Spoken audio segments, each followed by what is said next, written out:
ಕರ್ತನ ಹೆಸರಿನಲ್ಲಿ ನಿಮ್ಮೆಲ್ಲರನ್ನು ವಂದಿಸುತ್ತೇನೆ. ಇಂದು ನಾವು ದೇವರನ್ನು ಹಾಡುಗಳ ಮೂಲಕವಾಗಿ ಮಹಿಮೆಪಡಿಸಿದ್ದೇವೆ. ಈ ಸಮಯದಲ್ಲಿ ನಾವು ದೇವರ ವಾಕ್ಯಕ್ಕೆ ಹೋಗುವುದಕ್ಕೆ ಮುನ್ನ ಒಂದು ಚಿಕ್ಕ ಪ್ರಕಟಣೆ. ನನ್ನನ್ನು ಕೇಳಿಸಿಕೊಳ್ಳುತ್ತಿರುವ ಪ್ರಿಯ ಸಹೋದರ ಸಹೋದರಿಯರೇ, ಇಮ್ಯಾನ್ಯುಯಲ್ ಪ್ರಾರ್ಥನಾಲಯದಲ್ಲಿ ಈ ಒಂದು ಆರಾಧನೆಯು ನಡೆಯುತ್ತಲಿದೆ. ಪ್ರತಿ ಭಾನುವಾರಗಳಲ್ಲಿ 10 ಗಂಟೆಗೆ ಸರಿಯಾಗಿ ಆರಾಧನೆ ಪ್ರಾರಂಭವಾಗಿ 12 ಗಂಟೆ ಸಮಯಕ್ಕೆ ಮುಕ್ತಾಯಗೊಳ್ಳುತ್ತದೆ. ಶುಕ್ರವಾರಗಳಲ್ಲಿ 10 ಗಂಟೆಗೆ ಸರಿಯಾಗಿ ಉಪವಾಸ ಪ್ರಾರ್ಥನೆಯನ್ನು ನಾವು ಬರುವ ಶುಕ್ರವಾರದಿಂದ ನಾವು ಪ್ರಾರಂಭಿಸಿ 10 ಗಂಟೆಗೆ ಪ್ರಾರಂಭಿಸಿ 12ವರೆಗೆ ನಾವು ಮುಗಿಸುವರಾಗಿರ್ತೇವೆ. ಅಂದ್ರೆ 12 ಗಂಟೆಗೆ ಇಲ್ಲಿಯ ಪ್ರಾರ್ಥನೆ ಮುಗಿಯುತ್ತದೆ. ನಿಮ್ಮ ಮನೆಗಳಲ್ಲಿ ನೀವು ವೈಯಕ್ತಿಕವಾಗಿ ದೇಶದ ಜನತೆಯ ರಕ್ಷಣೆಗಾಗಿ, ದೇಶದಲ್ಲಿ ಆಗುತ್ತಿರುವ ಕೋಲಾಹಲತೆಗಳ ಮಧ್ಯದಲ್ಲಿ ದೇವರು ತಾನೇ ಆತನ ಸಹಾಯವನ್ನು ಕೊಡುವ ಹಾಗೆ ಪ್ರಾರ್ಥಿಸಬೇಕಾಗಿ ನಿಮ್ಮನ್ನು ಕೇಳಿಕೊಳ್ತೇನೆ. ನೀವು ಪ್ರತಿ ವಾರದಲ್ಲಿ ಈ ಸಂದೇಶವನ್ನು ಕೇಳಲು ಬಯಸುವುದಾದರೆ, ಅಂದ್ರೆ ಇಮ್ಯಾನ್ಯುಯಲ್ ಪ್ರಾರ್ಥನಾಲಯದ ಸದಸ್ಯರಿಗೆ ಈ ಒಂದು ಫೇಸ್ಬುಕ್ನ ಪೇಜು ಗೊತ್ತಿದೆ ಮೊದಲೇ. ಒಂದು ವೇಳೆ ಹೊಸತಾಗಿ ನೀವು ಕೇಳಿಸಿಕೊಳ್ಳುವುದು ಹೌದಾದ್ರೆ, ನಿಮಗೆ ಇಮ್ಯಾನ್ಯುಯಲ್ ಅಮಾನ್ ಮಿನಿಸ್ಟ್ರೀಸ್ ಎಂಬುದಾದಂತಹ ಫೇಸ್ಬುಕ್ ಪೇಜಿಗೆ ನೀವು ಹೋಗುವುದಾದ್ರೆ ಪ್ರತಿ ವಾರದ ಆರಾಧನೆಗಳು, ಉಪವಾಸ ಪ್ರಾರ್ಥನೆಯ ಸಂದೇಶಗಳು ನಿಮಗೆ ಸಿಗುವಂತದ್ದಾಗಿರುತ್ತದೆ. ಯೂಟ್ಯೂಬ್ನ ಚಾನೆಲ್ ಅಲ್ಲಿಯೂ ಇಮ್ಯಾನ್ಯುಯಲ್ ಅಮಾನ್ ಮಿನಿಸ್ಟ್ರೀಸ್ ಎಂಬುದಾದಂಥ ಯೂಟ್ಯೂಬ್ ಚಾನೆಲ್ ಇದೆ. ಅದರಲ್ಲಿಯೂ ನಿಮಗೆ ಹೆಚ್ಚುವರಿಯಾದ ಸಂದೇಶಗಳು ಸಿಗುವಂತದ್ದಾಗಿರುತ್ತವೆ. ಈ ಮೂಲಕವಾಗಿ ದೇವರು ತಾನೇ ಆತನ ವಾಕ್ಯದ ಉಪದೇಶಗಳನ್ನು ಎಲ್ಲಾ ಜನರುಗಳಿಗೆ ಪ್ರಕಟಪಡಿಸಲೆಂದು ನಾವು ಹಾರೈಸುತ್ತಾ ಪ್ರಾರ್ಥಿಸುವವರಾಗಿದ್ದೇವೆ. ದಯವಿಟ್ಟು ಈ ಸಂದೇಶಗಳನ್ನು ಮುಂದೆ ಮುಂದೆ ನೀವು ಕೇಳುವುದಾದರೆ ನಿಜವಾಗಿಯೂ ದೇವರು ನಿಮ್ಮನ್ನು ಆಶೀರ್ವದಿಸುವನು ಎಂಬುದಾಗಿ ನಂಬುತ್ತಾ ಈ ಸಂದೇಶ ಭಾಗಗಳನ್ನು ನಿಮಗೆ ಪ್ರಕಟಣೆಯಾಗಿ ಕೊಡುವವರಾಗಿದ್ದೇವೆ. ಈ ಸಮಯದಲ್ಲಿ ನಾವು ಸಂದೇಶಕ್ಕೆ ಹೋಗೋಣ. ಸ್ವಲ್ಪ ಹೊತ್ತಿನ ಸಮಯ ದೇವರ ವಾಕ್ಯದಲ್ಲಿ ದೇವರು ಮಾನವ ಕೋಟಿಗೆ ಏನನ್ನು ತಿಳಿಸಿದ್ದಾನೆ ನಾವು ಅಧ್ಯಯನ ಮಾಡಲಿಕ್ಕೆ ಹೋಗ್ತಾ ಇದ್ದೇವೆ. ಪ್ರಿಯರೇ, ಇವತ್ತಿನ ಸಂದೇಶದ ಭಾಗವು ಏನಾಗಿರ್ತದೆ ಅಂದ್ರೆ, ನಿಮ್ಮನ್ನು ನೀವೇ ಮೋಸಗೊಳಿಸಿಕೊಳ್ಳಬೇಡಿರಿ ಎಂಬುದಾದ ತಲೆಬರಹದ ಮೇಲೆ ಇವತ್ತಿನ ಸಂದೇಶ ಭಾಗವು ಇರುತ್ತದೆ. ದೇವರ ವಾಕ್ಯವು ನನಗೂ ನಮಗೂ ಎಲ್ಲರಿಗೂ ಸೇರಿಸಿಯೇ ದೇವರು ಹೇಳುತ್ತಲಿದ್ದಾನೆ, ನಿಮ್ಮನ್ನು ನೀವೇ ಮೋಸಗೊಳಿಸಿಕೊಳ್ಳಬೇಡಿರಿ ಎಂಬುದಾಗಿ. ಅನೇಕ ಸಮಯದಲ್ಲಿ ನಾವು ಮಾಡುತ್ತಿರುವ ಕೃತ್ಯಗಳೇ ಸರಿಯಾಗಿ ಇದ್ದ ಹಾಗೆ ಇರುತ್ತದೆ, ನಾವು ಮಾತನಾಡಿದ ಮಾತುಗಳು ಸರಿಯಾಗಿ ಇದ್ದ ಹಾಗೆ ಇರುತ್ತದೆ. ಆದರೆ ನಾವು ಅನೇಕ ಸಮಯದಲ್ಲಿ ತಪ್ಪಾದ ಮಾತುಗಾರಿಕೆಗಳು, ಬೇರೆಯವರನ್ನು ನೋಯಿಸುವ ಮಾತುಗಾರಿಕೆಗಳು, ತಪ್ಪಾದ ನಡವಳಿಕೆಗಳನ್ನು ನಡೆದು ಹೋಗಿರುತ್ತೇವೆ, ನಮಗೆ ಗೊತ್ತಿರೋದಿಲ್ಲ. ಅನೇಕ ಸಮಯದಲ್ಲಿ ನಾವು ಮೂಢನಂಬಿಕೆಗಳಲ್ಲಿ ಹೋಗಿರ್ತೇವೆ. ನಾವು ಕ್ರೈಸ್ತರೇ ಹೌದು, ಕ್ರೈಸ್ತರಲ್ಲಿ ಇಂದಿಗೆ ಕೂಡ ಕೆಲವಾರು ಕ್ರೈಸ್ತರ ಜೀವನದಲ್ಲಿ ಮೂಢನಂಬಿಕೆಗಳು ಎಂಬುದು ಇನ್ನೂ ಕೂಡ ಅವರಲ್ಲಿ ವಾಸವಾಗಿದೆ. ಅದು ಕೂಡ ನಮ್ಮ ಜೀವನದಲ್ಲಿ ನಾವು ಮಾಡುತ್ತಿರುವ ತಪ್ಪುಗಳೇ. ಅಂತಹ ತಪ್ಪುಗಳ ಮೂಲಕವಾಗಿ ಏನ್ ಮಾಡ್ಕೊಳ್ತಿರ್ತೀವಿ ಅಂದ್ರೆ, ನಮ್ಮನ್ನು ನಾವೇ ಮೋಸಗೊಳಿಸಿಕೊಳ್ಳುತ್ತಾ ಇರುತ್ತೇವೆ. ಆ ದೇವರ ವಾಕ್ಯವು ನಮಗೆ ಹೇಳ್ತದೆ, ನಿಮ್ಮನ್ನು ನೀವೇ ಮೋಸಗೊಳಿಸಿಕೊಳ್ಳಬೇಡಿರಿ ಎಂಬುದಾಗಿ. ನಾವು ಈ ಒಂದು ತಲೆಬರಹದ ಮೇಲೆ ವಾಕ್ಯಗಳನ್ನು ಅಧ್ಯಯನ ಮಾಡಿಕೊಳ್ಳೋಣ. ಯಾಕೋಬನು ಬರೆದ ಪತ್ರಿಕೆ 1ನೇ ಅಧ್ಯಾಯದ 22ನೇ ವಚನದ ಕಡೆಗೆ ಹೋಗೋಣ. ಯಾಕೋಬನು ಬರೆದ ಪತ್ರಿಕೆ 1ನೇ ಅಧ್ಯಾಯ 22ನೇ ವಚನ. ನೀವು ವಾಕ್ಯದ ಪ್ರಕಾರ ನಡೆಯುವವರಾಗಿರಿ, ಅದನ್ನು ಕೇಳುವವರು ಮಾತ್ರವೇ ಆಗಿದ್ದು ನಿಮ್ಮನ್ನು ನೀವೇ ಮೋಸಗೊಳಿಸಬೇಡಿರಿ.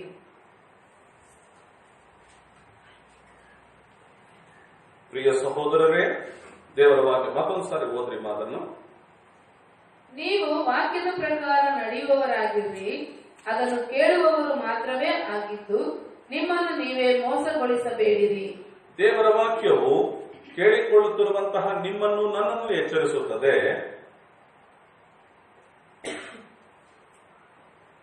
ನೀವು ವಾಕ್ಯದ ಪ್ರಕಾರ ನಡೆಯುವವರಾಗಿರ್ರಿ, ಅದನ್ನು ಕೇಳುವವರು ಮಾತ್ರವೇ ಆಗಿದ್ದು ನಿಮ್ಮನ್ನು ನೀವೇ ಮೋಸಗೊಳಿಸಿಕೊಳ್ಳಬೇಡಿರಿ. ಹೇಗೆ ಇದ್ದರೆ ನಮ್ಮನ್ನು ನಾವೇ ಮೋಸಪಡಿಸಿ ಎಂಬುದಾಗಿ ದೇವರ ವಾಕ್ಯವು ಹೇಳುತ್ತದಂದ್ರೆ, ದೇವರ ವಾಕ್ಯವನ್ನು ಕೇಳುವವರಾಗಿ ಮಾತ್ರವೇ ಇದ್ದು ಆ ವಾಕ್ಯದ ಪ್ರಕಾರ ನಡೆಯದೆ ಹೋದರೆ ನಮ್ಮನ್ನು ನಾವೇ ಮೋಸಪಡಿಸಿಕೊಳ್ಳುತ್ತಾ ಇರುತ್ತೇವೆ. ಒಬ್ಬ ಮನುಷ್ಯನು ಎಲ್ಲವನ್ನು ಕೇಳಿಸಿಕೊಳ್ಳಬಹುದು, ಅದನ್ನು ಕಾರ್ಯರೂಪಕ್ಕೆ ತಂದರೆ ಮಾತ್ರವೇ ಕೇಳಿಸಿಕೊಂಡದ್ದು ಯಶಸ್ವಿಯಾಗುತ್ತದೆ.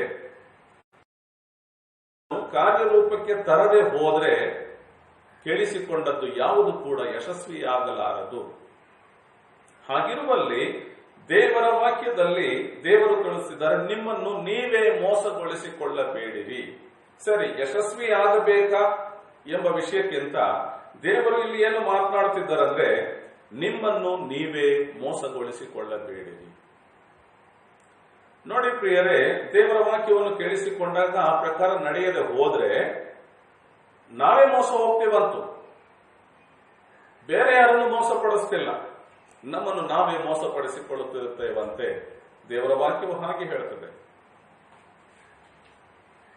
ಯಾವ ರೀತಿಯಲ್ಲಿ ನಮ್ಮನ್ನು ನಾವು ಮೋಸಪಡಿಸಿಕೊಳ್ಳುತ್ತೇವೆ? ನಾವು ಅಂದುಕೊಳ್ಳುತ್ತಿರುತ್ತೇವೆ ನಮ್ಮನ್ನು ಯಾರು ನೋಡುತ್ತಿಲ್ಲ, ನಾವು ಏನ್ ಬೇಕಾದ್ರೂ ಮಾತಾಡಬಹುದು. ಒಬ್ಬರ ಮುಂದೆ ಒಂದು ರೀತಿಯಲ್ಲಿ ನಮ್ಮ ಮಾತುಗಾರಿಕೆ ಇರ್ತದೆ, ಅವರ ಹಿಂದುಗಡೆಗೆ ಅವರ ಕುರಿತಾಗಿ ಬೇರೆ ರೀತಿಯಾದ ಮಾತುಗಾರಿಕೆಯೇ ಮುಂದುವರಿಯುವಂತದ್ದಾಗಿರ್ತದೆ. ಆದರೆ ಅವರು ಕೇಳಿಸಿಕೊಳ್ಳುತ್ತಿಲ್ಲ ಎಂಬುದಾಗಿ ನಾವು ನೆನೆಸಿಕೊಂಡಿರ್ತೇವೆ. ಆದರೆ ದೇವರು ಕೇಳಿಸಿಕೊಳ್ಳುತ್ತಲಿದ್ದಾರೆ. ನಮ್ಮನ್ನು ನಾವೇ ಏನಾಗಿ ಮೋಸಪಡಿಸ್ಕೊಳ್ತಿರ್ತೇವೆ ಆ ವಿಷಯದಲ್ಲಿ? ನನ್ನ ಯಾರು ಕೇಳಿಸಿಕೊಳ್ತಿಲ್ಲ. ನಾವು ಯಾವುದಾದ್ರೂ ತಪ್ಪು ಕೃತ್ಯಗಳನ್ನು ಮಾಡುವಾಗ, ಪಾಪದ ಕೃತ್ಯಗಳನ್ನು ಮಾಡುವಾಗ, ಅಕ್ರಮಗಳಲ್ಲಿ ನಡೆಯುವಾಗ, ಅವಿಧೇಯತೆಗಳಲ್ಲಿ ನಡೆಯುವಾಗ ನಮ್ಮನ್ನು ಯಾರು ನೋಡುತ್ತಿಲ್ಲ ಎಂಬುದಾಗಿ ನಾವು ನೆನೆಸಿಕೊಳ್ತೇವೆ. ನಮ್ಮನ್ನು ನಾವೇ ಮೋಸಪಡಿಸಿಕೊಳ್ಳುವ ಮೋಸತನವಾಗಿದೆ ಪ್ರಿಯರೇ. ನಾವು ಅಂದುಕೊಂಡ ಹಾಗೆ ನಮ್ಮನ್ನು ಯಾರು ನೋಡದೇ ಇಲ್ಲ, ಮನುಷ್ಯರಾರು ನೋಡುತ್ತಿಲ್ಲ. ನಾವು ಗುಪ್ತವಾಗಿಯೇ ಒಂದು ಕಾರ್ಯವನ್ನು ಆಚರಣೆಗೆ ತಂದುಕೊಳ್ಳುತ್ತಿರುತ್ತೇವೆ. ಆ ಗುಪ್ತವಾಗಿ ಮಾಡುತ್ತಿರುವ ಕಾರ್ಯಗಳು ಏನಾಗಿರ್ತವೆ ಅಂದ್ರೆ, ಹೆಚ್ಚಿನ ಅಂಶ ನೋಡಿ, ಇವತ್ತು ದೇಶದಾದ್ಯಂತ ದಾನ ಧರ್ಮಗಳನ್ನ ಮಾಡ್ತಾರೆ. ಯಾರು ಗುಪ್ತವಾಗಿ ಮಾಡೋದಿಲ್ಲ. ಎಲ್ಲರೂ ಫೋಟೋ ಹಿಡಿಯೋದೇನು, ವಿಡಿಯೋ ಹಿಡಿಯೋದೇನು, ಅದನ್ನ ಪೇಪರ್ಗೆ ಹಾಕ್ಸೋದೇನು, ಅದನ್ನ ಟಿವಿ ಚಾನೆಲ್ಗಳಲ್ಲಿ ತೋರಿಸೋದೇನು? ದಾನ ಧರ್ಮಗಳು. ನಾವು ಇಷ್ಟು ಮಾಡಿದೀವಿ, ಅಷ್ಟು ಕೊಟ್ಟಿದ್ದೀವಿ, ಇಷ್ಟು ಮಾಡಿದ್ದೀವಿ.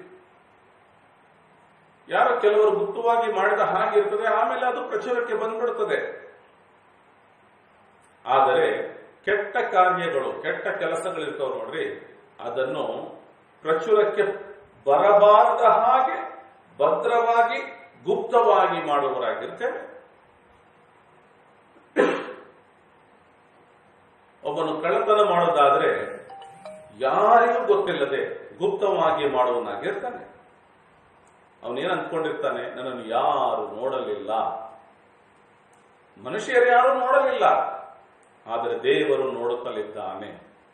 ಅದನ್ನು ಮನುಷ್ಯರು ನಾವು ಮರೆತು ಬಿಟ್ಟಾಗ ನಮ್ಮನ್ನು ನಾವೇ ಮೋಸಪಡಿಸಿಕೊಳ್ತಾ, ನನ್ನನ್ನು ಯಾರು ನೋಡ್ತಾ ಇಲ್ಲ ಅಂದುಕೊಳ್ತಿರ್ತೀವಲ್ಲ, ಅದು ನಮಗೆ ನಾವೇ ಮೋಸಪಡಿಸಿಕೊಳ್ಳುವಂಥದ್ದಾಗಿರ್ತದೆ.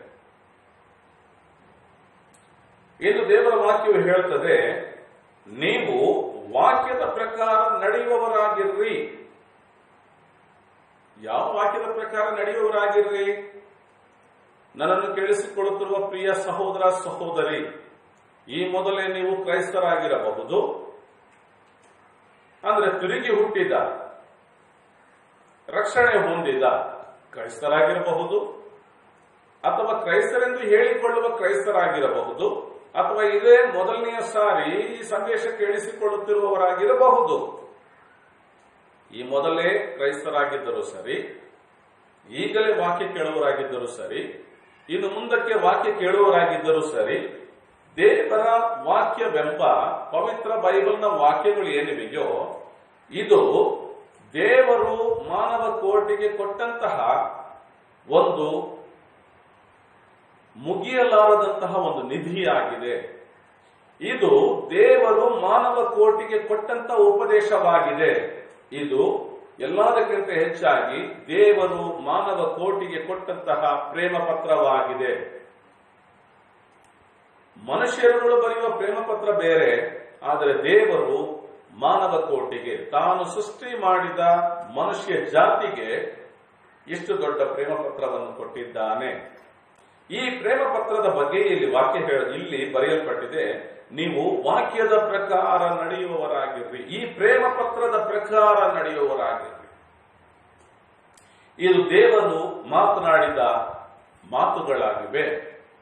ದೇವರು ಮಾತನಾಡಿದ ಮಾತುಗಳಂದ್ರೆ ದೇವರ ಹೃದಯದಲ್ಲಿ ಏನಿದೆಯೋ ಅದನ್ನು ಮಾತನಾಡಿದ್ದ. ನಾವು ಹಾಗೆ ತಾನೇ ಮನಸ್ಸಿನಲ್ಲಿ ಏನಿರುತ್ತೋ ಅದು ಬಾಯಿಯಲ್ಲಿ ಬರ್ತದೆ. ಹಾಗೆಯೇ ದೇವರ ಮನಸ್ಸಿನಲ್ಲಿ ಏನಿದೆಯೋ ಅವುಗಳು ಈ ಪವಿತ್ರ ಬೈಬಲ್ ಎಂಬ ಪುಸ್ತಕದಲ್ಲಿ ಬರೆಯಲ್ಪಟ್ಟಿವೆ. ದೇವರಾತ್ಮನ ಪ್ರೇರೇಪಣೆಯಿಂದಲೇ ಇಡೀ ಬೈಬಲ್ ಬರೆಯಲ್ಪಟ್ಟದ್ದಾಗಿದೆ. ಇದನ್ನೇ ಪವಿತ್ರ ಅಂದ್ರೆ ಯಾಕೋಬನು ಬರೆದು ತಿಳಿಸ್ತೇನೆ ಈ ಪವಿತ್ರ ಬೈಬಲ್ನಲ್ಲಿ, ನೀವು ವಾಕ್ಯದ ಪ್ರಕಾರ ನಡೆಯುವವರಾಗಿರ್ರಿ, ಇಲ್ಲವಾದ್ರೆ ಏನಾಗ್ತೀರಿ, ನಿಮ್ಮನ್ನು ನೀವೇ ಮೋಸಗೊಳಿಸಿಕೊಳ್ತೀರಿ. ಬರೀ ಕೇಳುವವರಾಗಿದ್ದು. ಇಂದು ಅನೇಕ ಕ್ರೈಸ್ತರ ಜೀವನದಲ್ಲಿ ಕೇಳುವವರು ಬಹಳ ಆಸಕ್ತಿಯಿಂದ ಕೇಳ್ತಾರೆ ವಾಕ್ಯಗಳನ್ನು. ನಡೆಯುವವರು ಎಷ್ಟು ಮಂದಿ? ಕೆಲವು ಕ್ರೈಸ್ತರು ಅಂತ ಹೇಳ್ತಾರೆ, ಹಾಗೆಲ್ಲ ನಮಗೆ ಮಾಡ್ಲಿಕ್ಕೆ ಆಗೋದಿಲ್ಲ, ಎಲ್ಲಾ ನಡೆಸ್ಲಿಕ್ಕೆ ಆಗೋದಿಲ್ಲ. ದೇವರ ವಾಕ್ಯ ಹೇಳುತ್ತದೆ, ನಾನು ಕೊಟ್ಟಿರುವ ಆಜ್ಞೆಗಳು ಹಗುರವಾದದ್ದು ಮತ್ತು ಮೃದುವಾದದ್ದು, ಅದು ಕಠಿಣವಾದದ್ದಲ್ಲ ಎಂದು ದೇವರು ಹೇಳುತ್ತಾರೆ. ಆದರೆ ಮನುಷ್ಯರು ಇಲ್ಲಲ್ಲ, ದೇವರ ವಾಕ್ಯಗಳು, ದೇವರ ಆಜ್ಞೆಗಳು ಕಠಿಣವಾದದ್ದು, ಅದು ನಮಗೆ ಮಾಡ್ಕೊಂಡು ಹೋಗ್ಲಿಕ್ಕೆ ಆಗೋದಿಲ್ಲ ಅಂತ ಹೇಳ್ತಾರೆ. ದೇವರು ಮನುಷ್ಯನ ಮೇಲೆ ಹೊರಲಿಕ್ಕಾಗದೇ ಇರುವಂತಹ ಹೊರೆಯನ್ನು ಹೊರಿಸಲಿಲ್ಲ ಪ್ರಿಯರೇ. ನಮ್ಮ ತಂದೆ ತಾಯಿಗಳು ನಾವು ಮಕ್ಕಳಾಗಿರುವಾಗ ನಮ್ಮ ಮೇಲೆ ಎಷ್ಟು ಹೊರೆ ಹೊರಿಸಬೇಕೋ ಅಷ್ಟೇ ಹೊರಿಸ್ತಾರೆ. ಅದಕ್ಕೆ ಮೇಲೆ ಹೊರಿಸಿದ್ರೆ ನನ್ನ ಮಗು ಕೆಳಗೆ ಬಿದ್ದು ಬಿಡುತ್ತಾನೆ. ಬೆನ್ನಿಗೆ ತೊಂದರೆ ಆಗಬಹುದು, ಸೊಂಟಕ್ಕೆ ತೊಂದರೆ ಆಗಬಹುದು, ಕೆಳಗೆ ಬಿದ್ದು ಕೈಕಾಲು ಮುರಿದುಕೊಳ್ಳಬಹುದು. ಹೆಚ್ಚಿನ ಹೊರೆಯನ್ನು ಹೊರಿಸಬಾರದು. ತಂದೆ ತಾಯಿಗಳಿಗೆ ಗೊತ್ತು ಮಕ್ಕಳು ಎಷ್ಟು ಬಲಹೀನರು ಎಂಬುದು ಗೊತ್ತಿದೆ. ಹಾಗೆಯೇ ನಮ್ಮನ್ನೆಲ್ಲರನ್ನು ಸೃಷ್ಟಿ ಮಾಡಿದ ದೇವರಿಗೆ ಗೊತ್ತು ನಾವು ಎಂತಹ ವಾಕ್ಯಗಳನ್ನು ಪರಿಪಾಲನೆ ಮಾಡ್ಲಿಕ್ಕೆ ಆಗಬಹುದು, ಎಂಥದನ್ನು ಮಾಡ್ಲಿಕ್ಕೆ ಆಗದಿರಬಹುದು, ಎಂತ ಹೊರೆ ಹೊತ್ಕೊಳ್ಳಿಕ್ಕೆ ಆಗಬಹುದು, ಆಗದಿರಬಹುದು. ಆತನಿಗೆ ಚೆನ್ನಾಗಿ ಗೊತ್ತು. ಆತ ನಮ್ಮ ಮೇಲೆ ಹೊರಲಿಕ್ಕೆ ಅಸಾಧ್ಯವಾದಂತಹ ಹೊರೆಯನ್ನು ಹೊರಿಸಲಿಲ್ಲ. ಮೃದುವಾದ ಹಗುರವಾದಂತಹ ಆತನ ಆಜ್ಞೆಗಳನ್ನು ನಮಗೆ ಕೊಟ್ಟಿದ್ದಾನೆ. ಆದ್ದರಿಂದ ಇಲ್ಲಿ ಹೇಳಲ್ಪಡುತ್ತದೆ, ನೀವು ಬರೀ ಕೇಳುವವರಾಗಿರಬೇಡಿ. ಇಂದಿನವರೆಗೂ ಕ್ರೈಸ್ತರಾಗಿರುವ ಪ್ರತಿಯೊಬ್ಬರು ಅದೆಷ್ಟು ಸಂದೇಶಗಳನ್ನು ಕೇಳಿರ್ತೇವೆ, ಅದೆಷ್ಟು ಬೋಧಕರುಗಳಿಂದ ಬೋಧನೆಗಳನ್ನು ಕೇಳಿಸಿಕೊಂಡಿರ್ತೇವೆ, ಅದೆಷ್ಟು ಸಾರಿ ಬೈಬಲ್ನ ಓದಿರ್ತೇವೆ, ಅದೆಷ್ಟು ಸಾರಿ ಟಿವಿ ಸಂದೇಶಗಳಲ್ಲಿ ನಾವು ನಿರತರಾಗಿದ್ದಿರ್ತೇವೆ. ಬೋಧಕರುಗಳಾಗಿರುವಂತ ನಾನು, ನನ್ನ ಹಾಗೆ ಬೋಧಕರುಗಳಾಗಿರುವಂತವರು ಸರಿ, ಅದೆಷ್ಟು ಬೋಧನೆ ಮಾಡಿರ್ತೇವೆ, ಅದೆಷ್ಟು ಬೈಬಲ್ ಅನ್ನು ಬೇರೆಯವರಿಗೆಲ್ಲ ತಿಳಿಸಿಕೊಟ್ಟಿರ್ತೇವೆ, ಅದೆಷ್ಟು ಪ್ರಸಂಗಗಳನ್ನು ಮಾಡಿರ್ತೇವೆ, ಅದೆಷ್ಟು ಪ್ರಸಂಗ ಪೀಠಗಳನ್ನು ಹತ್ತಿರ್ತೇವೆ. ಸರಿ, ಎಲ್ಲರಿಗೆ ಬೋಧಿಸಿದ್ದೇವೆ, ನಾವು ನಡೆದುಕೊಂಡಿದ್ದೇವಾ? ಸರಿ, ಬೋಧನೆ ಕೇಳಿಸಿಕೊಂಡಿರ್ತೀರಿ, ಬೋಧನೆಗಳ ಪ್ರಕಾರ ನಡೆದುಕೊಂಡಿರ್ತೀರಾ? ಹಲವು ವಿಧವಾದ ಬೋಧನೆಗಳಿವೆ ಇಂದು ಲೋಕದಲ್ಲಿ. ಆದರೆ ದೇವರ ವಾಕ್ಯಕ್ಕನುಸಾರವಾದ ಬೋಧನೆ, ಸತ್ಯ ಬೋಧನೆ, ಸ್ವಸ್ಥ ಬೋಧನೆ, ದೇವರ ವಾಕ್ಯದಲ್ಲಿ ಬರೆಯಲ್ಪಟ್ಟಿದೆ, ಸ್ವಸ್ಥ ಬೋಧನೆಯುಳ್ಳವರಾಗಿರ್ಬೇಕು. ಸ್ವಸ್ಥ ಬೋಧನೆ, ದೇವರ ವಾಕ್ಯವನ್ನು ಓದಿದಾಗ ನಮಗೆ ಗುರುತಾಗ್ತದೆ, ಬೋಧಕರುಗಳು ಬೋಧಿಸಿದ ಬೋಧನೆ ಸರಿಯೋ ತಪ್ಪೋ ಎಂಬುದು ಗುರುತಾಗ್ತಿರ್ತದೆ. ಎಷ್ಟು ಬೋಧನೆ ಕೇಳಿರ್ತೇವೆ, ಕೇಳಿದ ಮೇಲೆ ಆ ಬೋಧನೆಯ ಪ್ರಕಾರವೇ ನಡೆದಿದ್ದೇವಾ? ಈವರೆಗೂ ನಡೆಯುತ್ತಾ ಇರುತ್ತೇವಾ? ಕೆಲವರಿಗೆ ಪ್ರಾರಂಭದಲ್ಲಿ ಆಸಕ್ತಿಯಲ್ಲಿ ನಡೆದಿರ್ತಾರೆ, ಆಮೇಲೆ ಸಾಕಾಗಿ ಸುಮ್ಮನೆ ಆಗ್ಬಿಟ್ಟಿರ್ತಾರೆ. ಇಂದಿಗೆ ಕೆಲವು ಕ್ರೈಸ್ತರನ್ನು ನೋಡಿದ್ರೆ ಅವರು ಪ್ರಾರಂಭದಲ್ಲಿ ಇದ್ದಂತ ಆಸಕ್ತಿಯಲ್ಲಿ ಇವತ್ತು ಇದ್ದ ಹಾಗೆ ಕಾಣೋದಿಲ್ಲ. ಕಾರಣವೇನು ಗೊತ್ತ್ರಿ? ಸಾಕಾಗ್ಬಿಟ್ಟಿದೆ. ಆದರೆ ದೇವರ ವಾಕ್ಯ ಹೇಳ್ತದೆ, ನಿನಗೆ ಸಾಕಾಗಿ ಬಿಟ್ಟಿದ್ರೆ ನೀನು ನಿನ್ನನ್ನೇ ಮೋಸಪಡಿಸಿಕೊಳ್ಳುತ್ತಾ ಇದ್ದಿ. ನಿನಗೆ ಸಾಕಾಗಬಾರದು. ಪ್ರಿಯ ಕ್ರೈಸ್ತನೇ, ಕ್ರೈಸ್ತಳೇ, ದೇವರ ವಾಕ್ಯವನ್ನು ಕೈಗೊಂಡು ನಡೆಯುವ ವಿಷಯದಲ್ಲಿ ನಿನಗೆ ಸಾಕಾಗಬಾರದು. ಯಾಕೆಂದರೆ ಅದನ್ನು ಕೈಗೊಂಡು ನಡೆಯುತ್ತಾ ನಡೆಯುತ್ತಾ ನಡೆಯುತ್ತಾ ಹೋಗುವಾಗ ದೇವರಿಗೆ ನೀನು ಮೆಚ್ಚುಗೆಯಾಗಿರುತ್ತಿ, ದೇವರ ನೀನು ಸಂತೋಷಪಡಿಸುತ್ತಿ, ದೇವರು ನಿನ್ನಲ್ಲಿ ಸಂತೋಷವುಳ್ಳವನಾಗುತ್ತಾನೆ. ಅದರಿಂದ ದೇವರು ನಿನ್ನನ್ನು ಬರಿಗೈಯಾಗಿ ಬಿಟ್ಟು ಬಿಡೋದಿಲ್ಲ, ನಿನ್ನನ್ನು ಆಶೀರ್ವದಿಸುತ್ತಾನೆ, ನಿನ್ನನ್ನು ಅಭಿವೃದ್ಧಿಪಡಿಸುತ್ತಾನೆ. ನಿನ್ನ ಹೋಗೋಣದಲ್ಲಿಯೂ ನಿನ್ನ ಬರೋಣದಲ್ಲಿಯೂ ನಿನ್ನನ್ನು ಆಶೀರ್ವದಿಸುತ್ತಾನೆ. ಆದ್ದರಿಂದ ಒಂದು ಬುದ್ಧಿ ಮಾತಾಗಿ ನಮಗೆ ದೇವರು ಹೇಳುತ್ತಲಿದ್ದಾರೆ, ಬರೀ ಕೇಳುವವರಾಗಿರಬೇಡಿರಿ, ವಾಕ್ಯದ ಪ್ರಕಾರ ನಡೆಯುವವರಾಗಿರ್ರಿ. ಇಲ್ಲವಾದರೆ ನೀವು ನಿಮ್ಮನ್ನೇ ನೀವು ಮೋಸಗೊಳಿಸಿಕೊಳ್ಳುತ್ತೀರಿ ಎಂಬುದಾಗಿ. ಮತ್ತೊಂದು ವಾಕ್ಯವನ್ನು ಓದಿಕೊಳ್ಳೋದು ಲೂಕನ ಬರೆದ ಸುವಾರ್ತೆ 6ನೇ ಅಧ್ಯಾಯ 46ನೇ ವಚನದ ಕಡೆಗೆ ನಮ್ಮ ಬೈಬಲ್ನ ತಿರುಗಿಸೋಣ್ರಿ. ಲೂಕನ ಬರೆದ ಸುವಾರ್ತೆ 6ನೇ ಅಧ್ಯಾಯ 46ನೇ ವಚನದಿಂದ 48ನೇ ವಚನದವರೆಗೆ ಓದಿಕೊಳ್ಳೋಣ್ರಿ. ನನ್ನನ್ನು ನೀವು ಕರ್ತನೆ ಕರ್ತನೆ ಎಂದು ಕರೆದು ನಾನು ಹೇಳುವವುಗಳನ್ನು ನೀವು ಮಾಡದೇ ಇರುವುದು ಯಾಕೆ? ಯಾವನು ನನ್ನ ಬಳಿಗೆ ಬಂದು ನಾನು ಹೇಳುವುದನ್ನು ಕೇಳಿ ಅವುಗಳನ್ನು ಮಾಡುತ್ತಾನೋ ಅವನು ಯಾರಿಗೆ ಸಮಾನನಾಗಿದ್ದಾನೆಂದು ನಾನು ನಿಮಗೆ ತೋರಿಸುತ್ತೇನೆ. ಅವನು ಆಳವಾಗಿ ಅಗೆದು ಬಂಡೆಯ ಮೇಲೆ ಅಸ್ತಿವಾರವನ್ನು ಹಾಕಿ ಮನೆಯನ್ನು ಕಟ್ಟಿದ ಮನುಷ್ಯನಿಗೆ ಸಮಾನನಾಗಿದ್ದಾನೆ. ಪ್ರಳಯವು ಎದ್ದು ಪ್ರವಾಹವು ಆ ಮನೆಗೆ ರಭಸವಾಗಿ ಬಡಿದರೂ ಅದನ್ನು ಕದಲಿಸಿಕ್ಕಾಗದೆ ಹೋಯಿತು, ಯಾಕೆಂದರೆ ಅದು ಬಂಡೆಯ ಮೇಲೆ ಕಟ್ಟಲ್ಪಟ್ಟಿತ್ತು. ಕರ್ತನಾದ ಯೇಸು ಕ್ರಿಸ್ತನು ಇಲ್ಲಿ ಹೇಳುತ್ತಿದ್ದಾರೆ, ನನ್ನನ್ನು ನೀವು ಕರ್ತನೆ ಕರ್ತನೆ ಎಂದು ಕರೆದು ನಾನು ಹೇಳುವವುಗಳನ್ನು ನೀವು ಮಾಡದೇ ಇರುವುದು ಯಾಕೆ? ಮೊದಲನೆಯ ಶತಮಾನದಲ್ಲಿ, ಇಂದಿಗೆ 2000 ವರ್ಷಗಳ ಮೊದಲೇ ನಮ್ಮ ಕರ್ತನಾದ ಯೇಸು ಕ್ರಿಸ್ತನು ಈ ಲೋಕದಲ್ಲಿದ್ದಾಗ ಮನುಷ್ಯರನ್ನು ನೋಡುತ್ತಾ ಇದ್ದರು, ಮನುಷ್ಯರ ಮಧ್ಯದಲ್ಲಿ ವಾಸ ಮಾಡಿದ್ದರು. ದೇವರು ಮನುಷ್ಯರ ರೂಪದಲ್ಲಿ ಬಂದು ಮನುಷ್ಯರ ಮಧ್ಯದಲ್ಲಿ ವಾಸ ಮಾಡುತ್ತಿದ್ದಾಗ ಮನುಷ್ಯರಿಗೆ ಬೋಧನೆ ಮಾಡುತ್ತಲೇ ಇದ್ದನು. ಬೋಧನೆಯನ್ನು ಕೇಳಿಸಿಕೊಳ್ತಿದ್ರು ಜನ. ಕೇಳಿಸಿಕೊಂಡು ಕರ್ತನೆ ಕರ್ತನೆ ಎಂಬುದಾಗಿ ಹೇಳುತ್ತಿದ್ದರು. ಯೇಸುವನ್ನು ಕರ್ತನೆ, ಅದು ಸರಿಯಾಗಿ ಹೇಳಬೇಕಂದ್ರೆ ಕರ್ತನೆ ಅಲ್ರಿ, ಅದು ಮೂಲ ಭಾಷೆಗೆ ನಾವು ಹೋಗುವುದಾದ್ರೆ ನನ್ನ ಕರ್ತನೆ ಎಂದು ಕರೆಯುತ್ತಿದ್ದರು. ಅಂದ್ರೆ ಅವರು ಏನ್ ಹೇಳ್ಕೊಳ್ತಿದ್ದಾರೆ? ಹಕ್ಕು ಸಾಧಿಸಿಕೊಳ್ತಾ ಇದ್ದಾರೆ. ನೀವು ನನ್ನ ಕರ್ತನು, ನನ್ನ ದೇವರು ಎಂಬುದಾಗಿ, ನನ್ನ ಕರ್ತನೆ ಎಂಬುದಾಗಿ ಹೇಳ್ತಿದ್ರು. ಅಂದ್ರೆ ಅಡೋನಿ ಎಂಬುದಾಗಿ ಮೂಲ ಪ್ರತಿಯಲ್ಲಿ ಈ ವಾಕ್ಯ ಭಾಗವು ಬರೆದು ತಿಳಿಸಲಾಗಿದೆ. ಇಲ್ಲಿ ನಮ್ಮ ಕನ್ನಡ ಭಾಷೆಯಲ್ಲಿ ಅಥವಾ ಆಂಗ್ಲ ಭಾಷೆಯಲ್ಲಿ ನೋಡುವಾಗ ಅದು ಕರ್ತನೆ ಎಂಬುದಾಗಿ ಹೇಳಲ್ಪಟ್ಟಿದೆ. ಸರಿ, ದೇವರ ಕರ್ತನಾದ ಯೇಸು ಕ್ರಿಸ್ತನನ್ನು ಏನೆಂದು ಕರೆಯುತ್ತಲಿದ್ದಾರೆ ಅಲ್ಲಿ ಜನಗಳಂದ್ರೆ ನನ್ನ ಕರ್ತನೆ ಎಂಬುದಾಗಿ ಕರೆಯುವವರಾಗಿದ್ರು. ಆದರೆ ಆ ಕರ್ತನು ಹೇಳಿದವುಗಳನ್ನು ಮಾಡುತ್ತಿರಲಿಲ್ಲ. ಕರ್ತನು ಏನ್ ಬಯಸ್ತಾನೆ? ನಾನು ಹೇಳುವವುಗಳನ್ನು ಕೇಳುತ್ತಿಲ್ಲ ಎಂದು ಹೇಳುತ್ತಿಲ್ಲ, ನಾನು ಹೇಳುವವುಗಳನ್ನು ನೀವು ಮಾಡದೇ ಇರುವುದು ಯಾಕೆ? ಇಂದಿಗೆ ಅಂದ್ರೆ ಕರ್ತನಾದ ಯೇಸು ಕ್ರಿಸ್ತನು ಈ ಲೋಕದಲ್ಲಿ ಇದ್ದಾಗಲೇ ಆತನು ಮಾಡಿದ ಬೋಧನೆಗಳನ್ನು ಕೇಳುವವರಾಗಿದ್ದು ಅದರ ಪ್ರಕಾರ ಮಾಡುವವರಾಗಿ ಅನೇಕರು ಕಂಡು ಬರುತ್ತಿರಲಿಲ್ಲ. ಅದಕ್ಕಾಗಿ ಪ್ರಶ್ನೆಯನ್ನು ಯೇಸು ಕ್ರಿಸ್ತನು ಮಾಡುವಾತನಾಗಿದ್ದಾನೆ. ಇಂದು ನಾವು ಮನುಷ್ಯರು, ನಾವು ಮಾಡುವ ಬೋಧನೆಯನ್ನು ಅದೆಷ್ಟು ಮಂದಿ ಕೇಳಿ ಅದೇ ಪ್ರಕಾರ ಮಾಡಲಿಕ್ಕೆ ಮುಂದುವರಿಯುತ್ತಾರೆ? ಪ್ರಿಯ ಸಹೋದರ ಸಹೋದರಿ, ನೀವಾಗಲಿ ನಾನಾಗಲಿ ನನಗೂ ನಿಮಗೂ ಎಚ್ಚರಿಕೆಯಾಗಿ ಮುಂತಿಳಿಸಲ್ಪಟ್ಟಿದೆ. ಈ ದೇವರ ವಾಕ್ಯವು ನಿಮಗೆ ಮಾತ್ರವಲ್ಲ, ಇದು ನನಗೂ ಸೇರಿದೆ.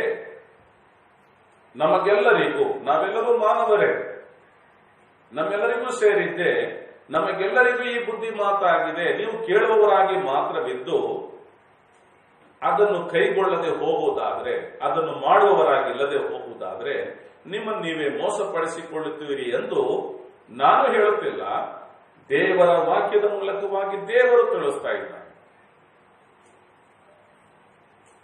ಇಲ್ಲಿ ಯೇಸು ಕ್ರಿಸ್ತನು ಕೇಳುತ್ತಿದ್ದಾರೆ, ನಾನು ಹೇಳುವವುಗಳನ್ನು ನೀವು ಮಾಡದೇ ಇರುವುದು ಯಾಕೆ? ಕರ್ತನಾದ ಯೇಸು ಕ್ರಿಸ್ತನು ಹೇಳಿದ್ರೇನೆ ಮನುಷ್ಯರು ಮಾಡಲಿಲ್ಲವಂತ. ಇಂದು ಕ್ರೈಸ್ತರಾಗಿರುವಂತಹ ಅನೇಕರ ಜೀವನದಲ್ಲಿ ಬೈಬಲ್ನ ಎಷ್ಟು ಓದುತ್ತಾ ಇದ್ದರೂ ಆ ಬೈಬಲ್ನಲ್ಲಿ ಬರೆಯಲ್ಪಟ್ಟಿರುವ ಪ್ರಕಾರ ಮಾಡದಿರುವ ಕ್ರೈಸ್ತರು ಬಹಳ ಮಂದಿ ಇದ್ದಾರೆ.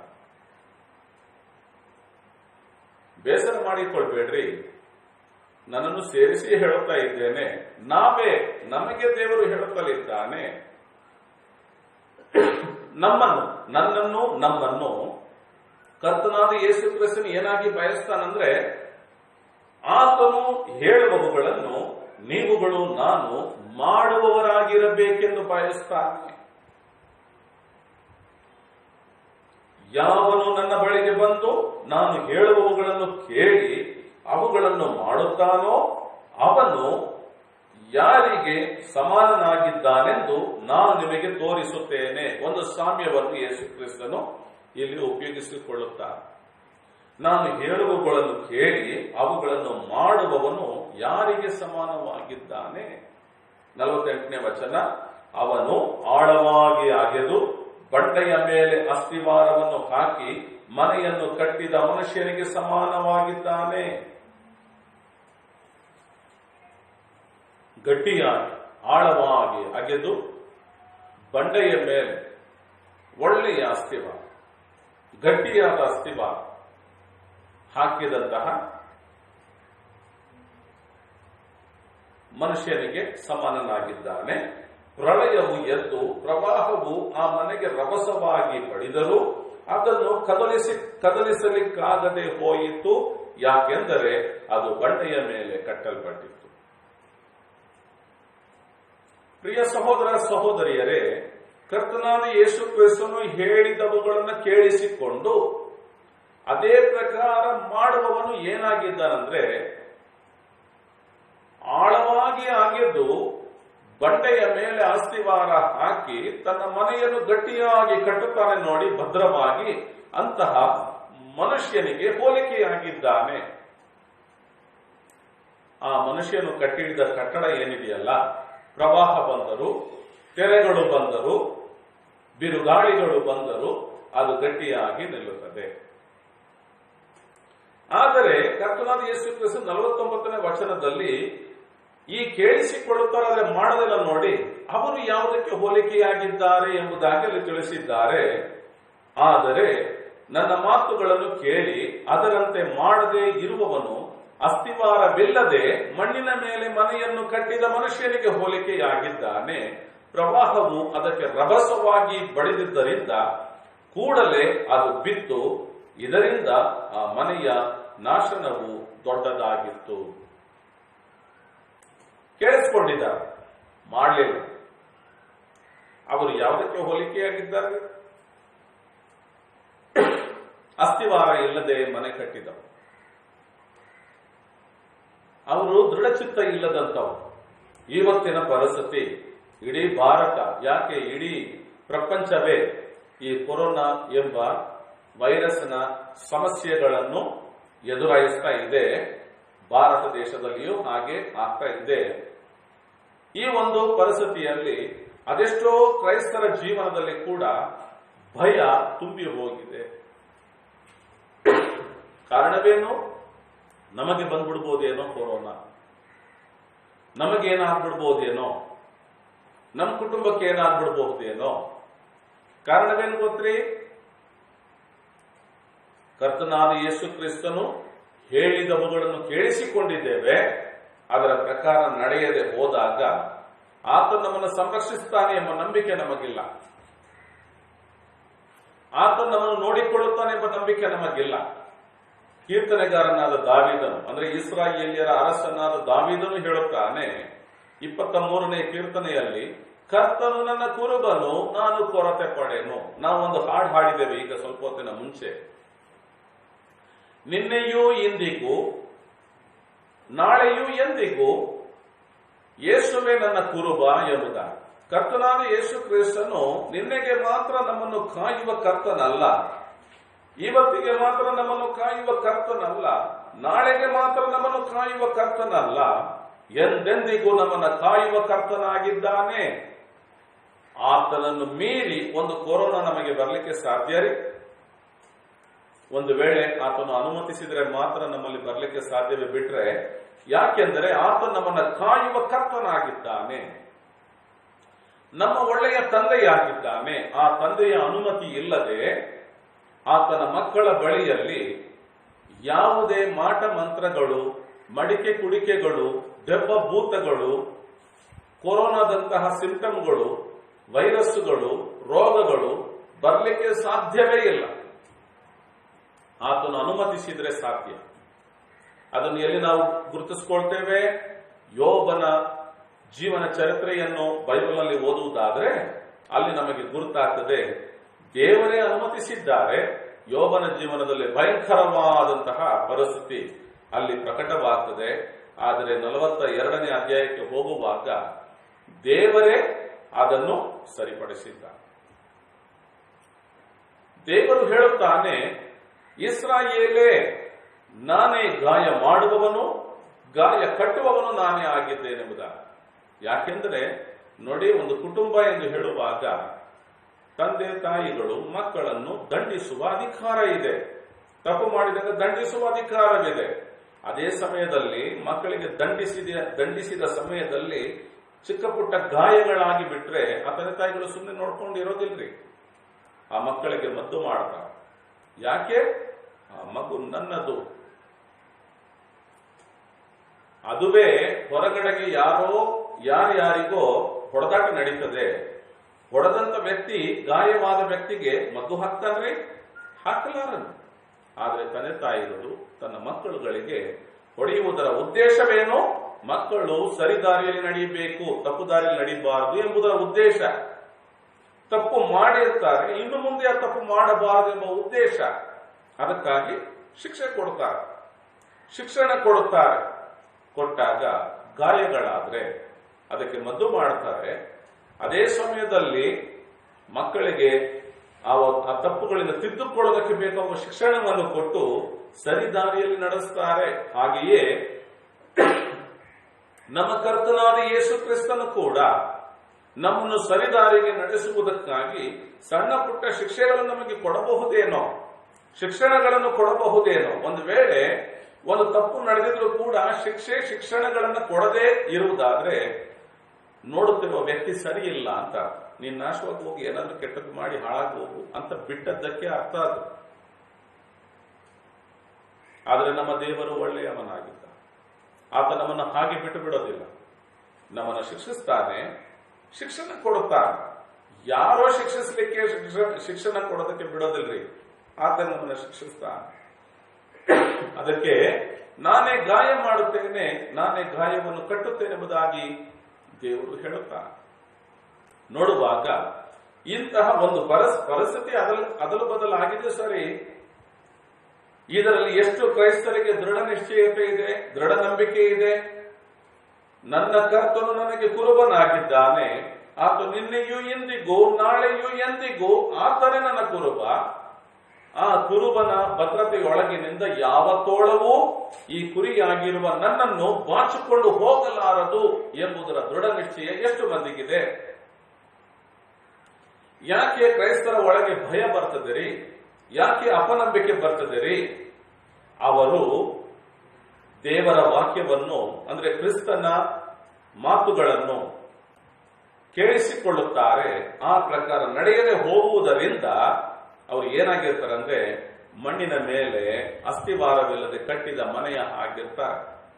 ಅವರ ನಂಬಿಕೆ ಅಷ್ಟೇ ಇರ್ತದೆ, ಮನೆ ಇರ್ತದೆ, ಅದು ಮನೆ ಕಾಣ್ತದೆ, ಅದರೊಳಗೆ ವಾಸ ಮಾಡ್ತಾರೆ, ಅದರ ಒಳಗೆ ನಿದ್ರಿಸ್ತಾರೆ, ಅದರ ಒಳಗೆ ಅಡಿಗೆ ಮಾಡ್ತಾರೆ, ಎಲ್ಲ ಮಾಡ್ತಾರೆ, ನೋಡ್ಲಿಕ್ಕೆ ಮನೆ. ಆದರೆ ಬಿರುಗಾಳಿಗಳು ಪ್ರವಾಹಗಳು ಬರುವುದಾದ್ರೆ ಆ ಮನೆ ಬಿದ್ದು ಹೋಗ್ತದೆ.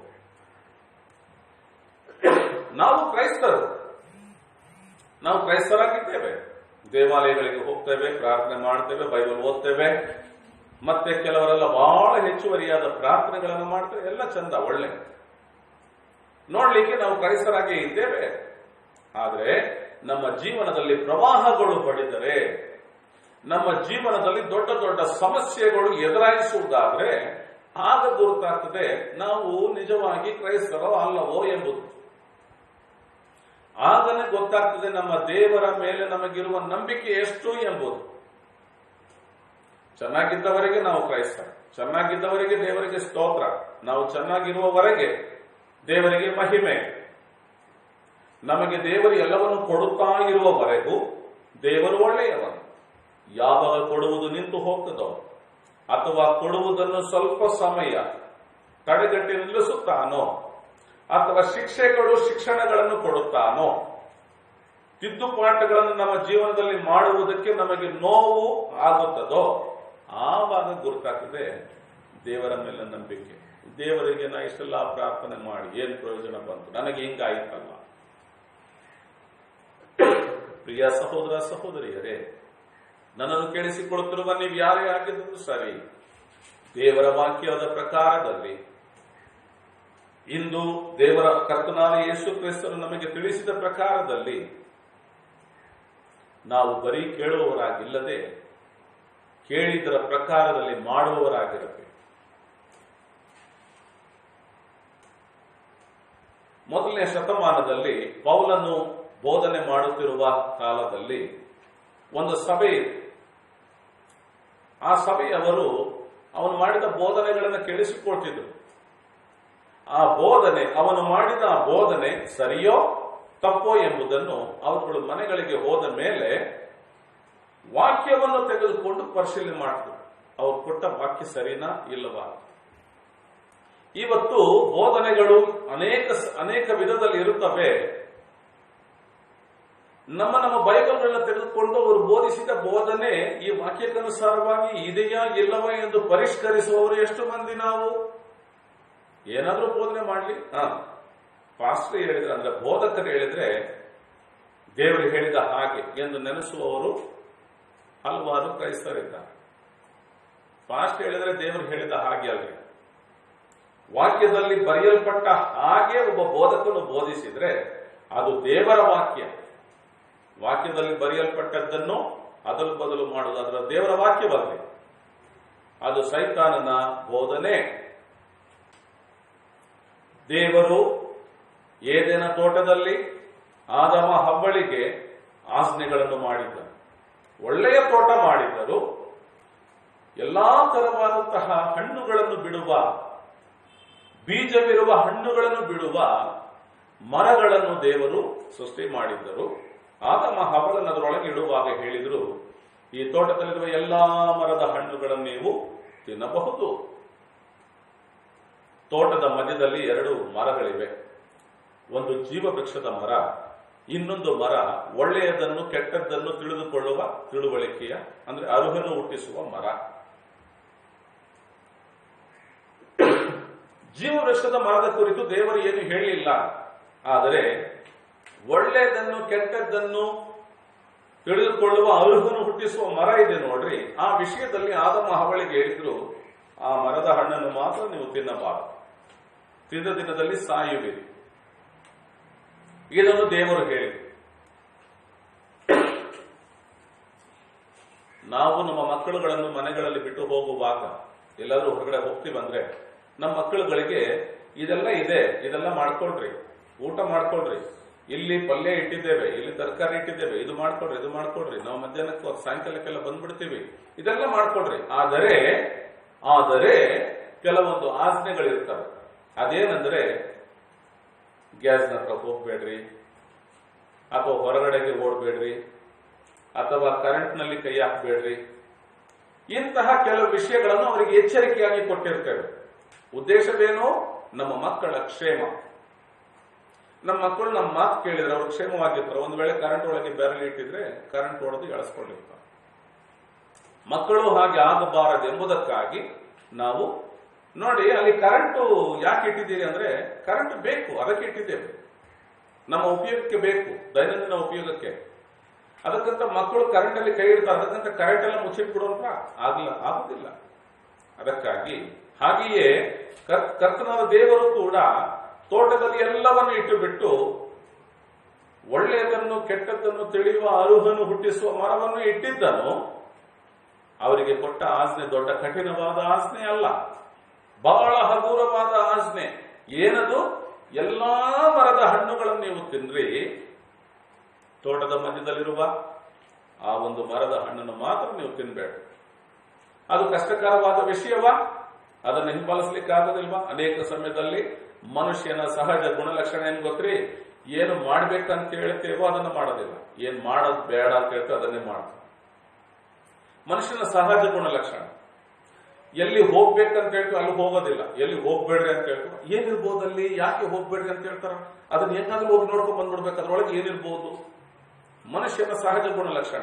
ಆದರೆ ಆ ಸಹಜ ಗುಣಲಕ್ಷಣವನ್ನು ಬಿಟ್ಟು ತಿರುಗಿಕೊಳ್ಳಬೇಕೆಂದು ದೇವರು ಎಚ್ಚರಿಸ್ತಾರೆ. ಇಂದು ದೇವರ ವಾಕ್ಯವನ್ನು ಕೇಳುವವರಾಗಿದ್ದು, ಅಂದು ಆದಮ ಹವಳು ಕೂಡ ಕೇಳುವವರಾಗಿದ್ದರು, ಅದೇ ಪ್ರಕಾರ ಮಾಡದೆ ಹೋದರು. ಆದ್ರೆ ಅಂದಿನಿಂದ ಇಂದಿನವರೆಗೂ ದೇವರು ಬಯಸೋದೇನು ಗೊತ್ತ್ರಿ? ನಾನು ನಿಮಗೆ ಹೇಳಿದ್ದೆಲ್ಲ ನಿಮ್ಮ ಸುಖಕ್ಕಾಗಿ, ನಿಮ್ಮ ಕ್ಷೇಮಕ್ಕಾಗಿ, ನಿಮ್ಮ ಅಭಿವೃದ್ಧಿಗಾಗಿ. ನೀವು ನನ್ನ ಮಾತನ್ನು ಕೇಳಿಸಿಕೊಳ್ಳ್ರಿ, ಅದೇ ಪ್ರಕಾರ ಮಾಡುವವರಾಗಿ ಎಂಬುದನ್ನೇ ದೇವರು ಹೇಳಿದ್ದಾರೆ.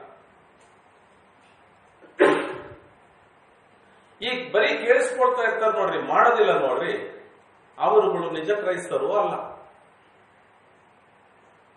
ದೇವರ ವಾಕ್ಯ ಹೇಳುತ್ತೆ ಕುಡಿಬಾರದು, ಕುಡಿಯುವವರು ಪರಲೋಕ ರಾಜ್ಯ ಹೋಗೋದಿಲ್ಲ. ಸರಿ, ಕೆಲವು ಕ್ರೈಸ್ತರು ಇರ್ತಾರೆ, ಅವರಿಗೆ ಗೊತ್ತಿದೆಯೋ ಗೊತ್ತಿಲ್ಲೋ, ಕೆಲವು ಸಮಯ ಕೇಳಿಸ್ಕೊಂಡಿರ್ತಾರೆ, ಕೆಲವು ಸಮಯ ಕೇಳಿಸ್ಕೊಂಡಿರೋದಿಲ್ಲ. ಆದ್ರೆ ಯಾವಾಗ ಒಂದ್ಸರಿ ತಾನೇ ಕುಡಿತೀವಿ ನಾವು. ಈಗೂ ಮಾತನಾಡುವ ಕ್ರೈಸ್ತರಿದ್ದಾರೆ, ನೀವು ನೋಡಿರಬಹುದು ಅನೇಕ ಕ್ರೈಸ್ತರನ್ನು, ಅಂತಹ ಕ್ರೈಸ್ತರನ್ನು ಕುಡಿತಿರ್ತಾರೆ. ಕೆಲವಾರು ಕ್ರೈಸ್ತರೆಂದು ಹೇಳುವ ಜನಗಳಲ್ಲಿಯೇ ಲೋಕದಲ್ಲಿ ಇರುವವುಗಳಿಗಿಂತ ಹೆಚ್ಚುವರಿಯಾದಂತ ಒರಟುತನ ಇರ್ತದೆ. ದೇವರ ವಾಕ್ಯ ಹಾಗೆ ಹೇಳೋದಿಲ್ಲ. ದೇವರು ಹೇಳುತ್ತಲಿದ್ದಾನೆ, ಕರ್ತನಾದ ಯೇಸು ಕ್ರಿಸ್ತನು ಹೇಳುತ್ತಿದ್ದಾರೆ, ನೀವು ನನ್ನನ್ನು ನನ್ನ ಕರ್ತನೇ ಎಂಬುದಾಗಿ ಕರೆಯುತ್ತೀರಿ, ಆದ್ರೆ ನಾನು ಹೇಳಿದ್ದನ್ನು ಮಾಡದೇ ಇರುವುದು ಯಾಕೆ ಎಂದು ಕೇಳುತ್ತಾರೆ. ಏನು ಯೇಸು ಕ್ರಿಸ್ತನು ಮಾಡಲಿಕ್ಕೆ ಹೇಳಿದನು? ನೀತಿಯ ಕೃತ್ಯಗಳನ್ನು ಮಾಡಲು ಹೇಳಿ, ನ್ಯಾಯವಾಗಿ ದೇವರ ವಾಕ್ಯದಲ್ಲಿ ಏನು ಬರೆದಿದೆಯೋ ಆ ಪ್ರಕಾರದಲ್ಲಿ ನಡೆಯಿರಿ ಎಂಬುದಾಗಿ ಹೇಳಿದರು. ಆತನು ಬೋಧಿಸಿದ ಬೋಧನೆಗಳು ಹೆಚ್ಚಿನ ಪಕ್ಷ ಏನಾಗಿತ್ತಂದ್ರೆ, ಅದನ್ನು ಮಾಡಬೇಡ್ರಿ, ಇದನ್ನು ಮಾಡಬೇಡ್ರಿ ಅನ್ನೋದಕ್ಕಿಂತ ಮೊದಲು ಇದನ್ನು ಮಾಡ್ರಿ, ಇದನ್ನು ಮಾಡ್ರಿ, ಇದನ್ನು ಮಾಡ್ರಿ. ಕೆಲವು ವಿಷಯಗಳಲ್ಲಿ ಆದರೆ ಇಂಥವುಗಳನ್ನು ಮಾಡಬೇಡ್ರಿ ಎಂಬುದಾಗಿ ಕರ್ತನಾದ ಯೇಸು ಕ್ರಿಸ್ತನು ಬೋಧಿಸಿದ್ದನು. ಅಂದೇ ಯೇಸು ಕ್ರಿಸ್ತನು ಗಮನಿಸುವಾಗ ಜನಗಳು ಬಹಳ ಆಸಕ್ತಿಯಿಂದ ಕೇಳಿಸಿಕೊಳ್ತಿದ್ರು, ಅದರ ಪ್ರಕಾರ ನಡೀತಿರ್ಲಿಲ್ಲ. ಅದಕ್ಕೆ ಯೇಸು ಕ್ರಿಸ್ತನು ಆ ಪ್ರಶ್ನೆಯನ್ನು ಆ ಸಮಯದಲ್ಲಿಯೇ ಆ ಜನಗಳ ಮುಂದೆಯೇ ಎಬ್ಬಿಸಿದನು. ನೀವೆಲ್ಲರೂ ಏನ್ ಮಾಡ್ತೀರಿ? ಅದೋನಿ ಅದೋನಿ, ಅದೋನ್ ಅಂದ್ರೆ ಕರ್ತನ, ಅದೋನಿ ಅಂತ ಹೇಳಿದ್ರೆ ನನ್ನ ಕರ್ತನ. ಏಲಿ ಏಲಿ ಎಂಬುದರ ವಿಷಯದಲ್ಲಿ ನೋಡ್ಕೊಳ್ತಿದ್ವಲ್ಲ. ಏನ್ ಅಂದ್ರೆ ದೇವರು, ಈ ಅಂದ್ರೆ ನನ್ನ ದೇವರೇ, ನನ್ನ ದೇವರೇ. ಹಾಗೆಯೇ ಮೂಲ ಪ್ರತಿಯಲ್ಲಿ ಈ ವಾಕ್ಯದ ಭಾಗವು ಅದೋನಿ ಅದೋನಿ, ನನ್ನ ಕರ್ತನೆ, ನನ್ನ ಕರ್ತನೆ. ಅಲ್ಲಿ ಒಂದು ಹಕ್ಕು ಬಾಧ್ಯತೆ, ಹಕ್ಕು ಸಾಧಿಸುವಿಕೆ ಬೇರೆ ಇದೆ. ನೀವು ನನ್ನ ಕರ್ತನು, ಆದ್ರೆ ನೀವು ನನ್ನ ಕರ್ತನು ಹೌದು, ಆದ್ರೆ ನಿಮ್ಮ ಮಾತೆಲ್ಲ ನಾವು ನಡೆಸೋದಿಲ್ಲ, ನಿಮ್ಮ ಮಾತೆಲ್ಲ ಕೇಳಿಸ್ಕೊಳ್ತೀವಿ, ಅಷ್ಟಕ್ಕೆ ನೀವು ನನ್ನ ಕರ್ತನು. ಆದ್ರೆ ನಾವು ಮಾಡೋದಿಲ್ಲ ಏನ್ ಗೊತ್ತ್ರಿ? ನಮ್ಮ ಇಷ್ಟಕ್ಕೆ ಬಂದಂಗೆ ಮಾಡ್ತೀವಿ. ಅದಕ್ಕೆ ಕರ್ತನಾದ ಯೇಸು ಕ್ರಿಸ್ತನು ಹೇಳಿದ್ರು, ನನ್ನ ಮಾತುಗಳನ್ನು ಕೇಳಿಸಿಕೊಂಡು ಅದೇ ಪ್ರಕಾರ ನೀವು ಮಾಡುವುದಾದ್ರೆ ನೀವು ಆಳವಾಗಿ ಅಗೆದು ಬಂಡೆಯ ಮೇಲೆ ಅಸ್ತಿವಾರ ಹಾಕಿ ತನ್ನ ಮನೆಯನ್ನು ಕಟ್ಟಿದ ಮನುಷ್ಯನಿಗೆ ಹೋಲಿಕೆಯಾಗಿರ್ತೀರಿ. ನಿಮ್ಮ ಜೀವನದಲ್ಲಿ ಪ್ರವಾಹಗಳು ಬಂದ್ರು, ಕಾಯಿಲೆಗಳು ಬಂದ್ರು, ಸಮಸ್ಯೆಗಳು ಬಂದ್ರು, ಕೊರೋನಾಗಳು ಬಂದ್ರು, ದೊಡ್ಡ ದೊಡ್ಡ ಸಮಸ್ಯೆಗಳು ಎದ್ರು, ನೀವು ಕಟ್ಟಿದ ಮನೆ, ನಿಮ್ಮ ಜೀವನದ ಒಂದು ನಂಬಿಕೆಯ ಜೀವನ, ನೀವು ನನ್ನ ಮೇಲೆ ಇಟ್ಟಿರುವಂತಹ ನಂಬಿಕೆ, ವಿಶ್ವಾಸ, ಇವುಗಳ ನಿಮಿತ್ತವಾಗಿ ಏನೇ ಬಂದು ನಿಮ್ಮ ಜೀವನವೆಂಬ ಮನೆಯನ್ನು ಬಡಿದ್ರೂ ಕೂಡ ಆ ಮನೆ ಬೀಳೋದಿಲ್ಲ, ಗಟ್ಟಿಯಾಗಿರ್ತದೆ. ಕೇಳಿ ಮಾಡುವವರ ಜೀವನ ಶೈಲಿ ಹೇಗಿರ್ತದೆ ಅಂದ್ರೆ, ಏನೇ ನಡೆದು ಹೋದ್ರು ನಮ್ಮ ಕರ್ತನು ನಿನ್ನೆಯೂ ಇಂದಿಗೂ ನಾಳೆಯೂ ಎಂದೆಂದಿಗೂ ನಮ್ಮ ಕುರುಬನಾಗಿದ್ದಾನೆ, ನಾನು ಕೊರತೆ ಪಡೋದಿಲ್ಲ ಅಂತ ದಾವೀದನು ಹೇಳಿದ ಪ್ರಕಾರದಲ್ಲಿಯೇ, ದಾವೀದನು ಹೇಳಿದ ಹಾಗೆಯೇ ಹೇಳ್ಕೊಂಡು ಹೋಗ್ತಾ ಇದ್ದಾರೆ. ಯಾರು ಕೇಳುವವರಾಗಿದ್ದು ಮಾಡುವವರಾಗಿರೋದಿಲ್ವೋ ಅವರು ನೋಡ್ಲಿಕ್ಕೆ ಮನೆಯಾಗಿರ್ತದೆ, ಎಲ್ಲ ಇದ್ದಾಗ ಎಲ್ಲ ಸರಿ ಇರ್ತದೆ. ಪ್ರವಾಹ ಆದರೆ, ಪ್ರವಾಹಗಳು ಬರುವುದಾದ್ರೆ, ಕೊರೋನಾದಂತಹ ಸಮಸ್ಯೆಗಳು ಬರುವುದಾದ್ರೆ ಅಲ್ಲ ಕಲ್ಲೋಲವಾಗ್ತಾರೆ, ಗಲಿಬಿಲಿ ಗೊಂದಲಕ್ಕೆ ಒಳಗಾಗ್ತಾರೆ, ಭಯ ಭ್ರಾಂತರಾಗ್ತಾರೆ. ಯಾಕೆ ಗೊತ್ತ್ರಿ? ನಡೆಯುವ ಕ್ರೈಸ್ತರಲ್ಲ ಅವರು, ಕೇಳುವ ಕ್ರೈಸ್ತರ, ಕೇಳಿಸಿಕೊಳ್ಳುವ ಕ್ರೈಸ್ತರ. ಇಬ್ರಿಯ ಭಾಷೆಯಲ್ಲಿ ಈ ಕೇಳಿಸಿಕೊಳ್ಳೋದು ಅನ್ನೋದಕ್ಕೆ ಶೆಮ್ಮ ಎಂಬುದಾಗಿ ಒಂದು ಪದ ಉಪಯೋಗಿಸಲ್ಪಟ್ಟಿದೆ. ಮಾಡುವುದಕ್ಕೆ ಕೂಡ ಆ ಪದ ಉಪಯೋಗಿಸಲ್ಪಟ್ಟಿದೆ, ಶ್ರಮ. ಶ್ರಮ ಅಂತ ಹೇಳಿದ್ರೆ ಕೇಳಿಸ್ಕೋ ಅಂತಲ್ರಿ ಅದರ ಅರ್ಥ. ಕೇಳು, ಅದೇ ಪ್ರಕಾರದಲ್ಲಿ ಮಾಡು ಎಂಬುದಾಗಿ ಅದರ ಅರ್ಥ. ಪ್ರಿಯ ಸಹೋದರ ಸಹೋದರಿಯರೇ, ದೇವರು ನಿಮ್ಮಲ್ಲಿಯೂ ನನ್ನಲ್ಲಿಯೂ ಬಯಸುವ ಬಯಕೆ ಏನ್ ಗೊತ್ತ್ರಿ? ನಾವು ಬರೀ ಕೇಳುವವರಾಗಿಲ್ಲದೆ ಮಾಡುವವರಾಗಿರಬೇಕು. ಒಂದು ವೇಳೆ ಬರೀ ಕೇಳುವವರಾಗಿದ್ರೆ ನಮ್ಮನ್ನು ನಾವೇ ಮೋಸಗೊಳಿಸಿಕೊಳ್ತೇವೆ. ಮುಂದಕ್ಕೆ ನೋಡೋಣ್ರಿ, ದೇವರ ವಾಕ್ಯದಲ್ಲಿ 1 ಕೊರಿಂಥದವರಿಗೆ ಬರೆದ ಪತ್ರಿಕೆ, ಅಂದ್ರೆ ಪೌಲನು ಕೊರಿಂಥದವರಿಗೆ ಬರೆದ ಮೊದಲನೆಯ ಪತ್ರಿಕೆ 6ನೇ ಅಧ್ಯಾಯ 9ನೇ ವಚನದ ಕಡೆಗೆ ನಮ್ಮ ಬೈಬಲ್ ತಿರುಗಿಸೋಣ.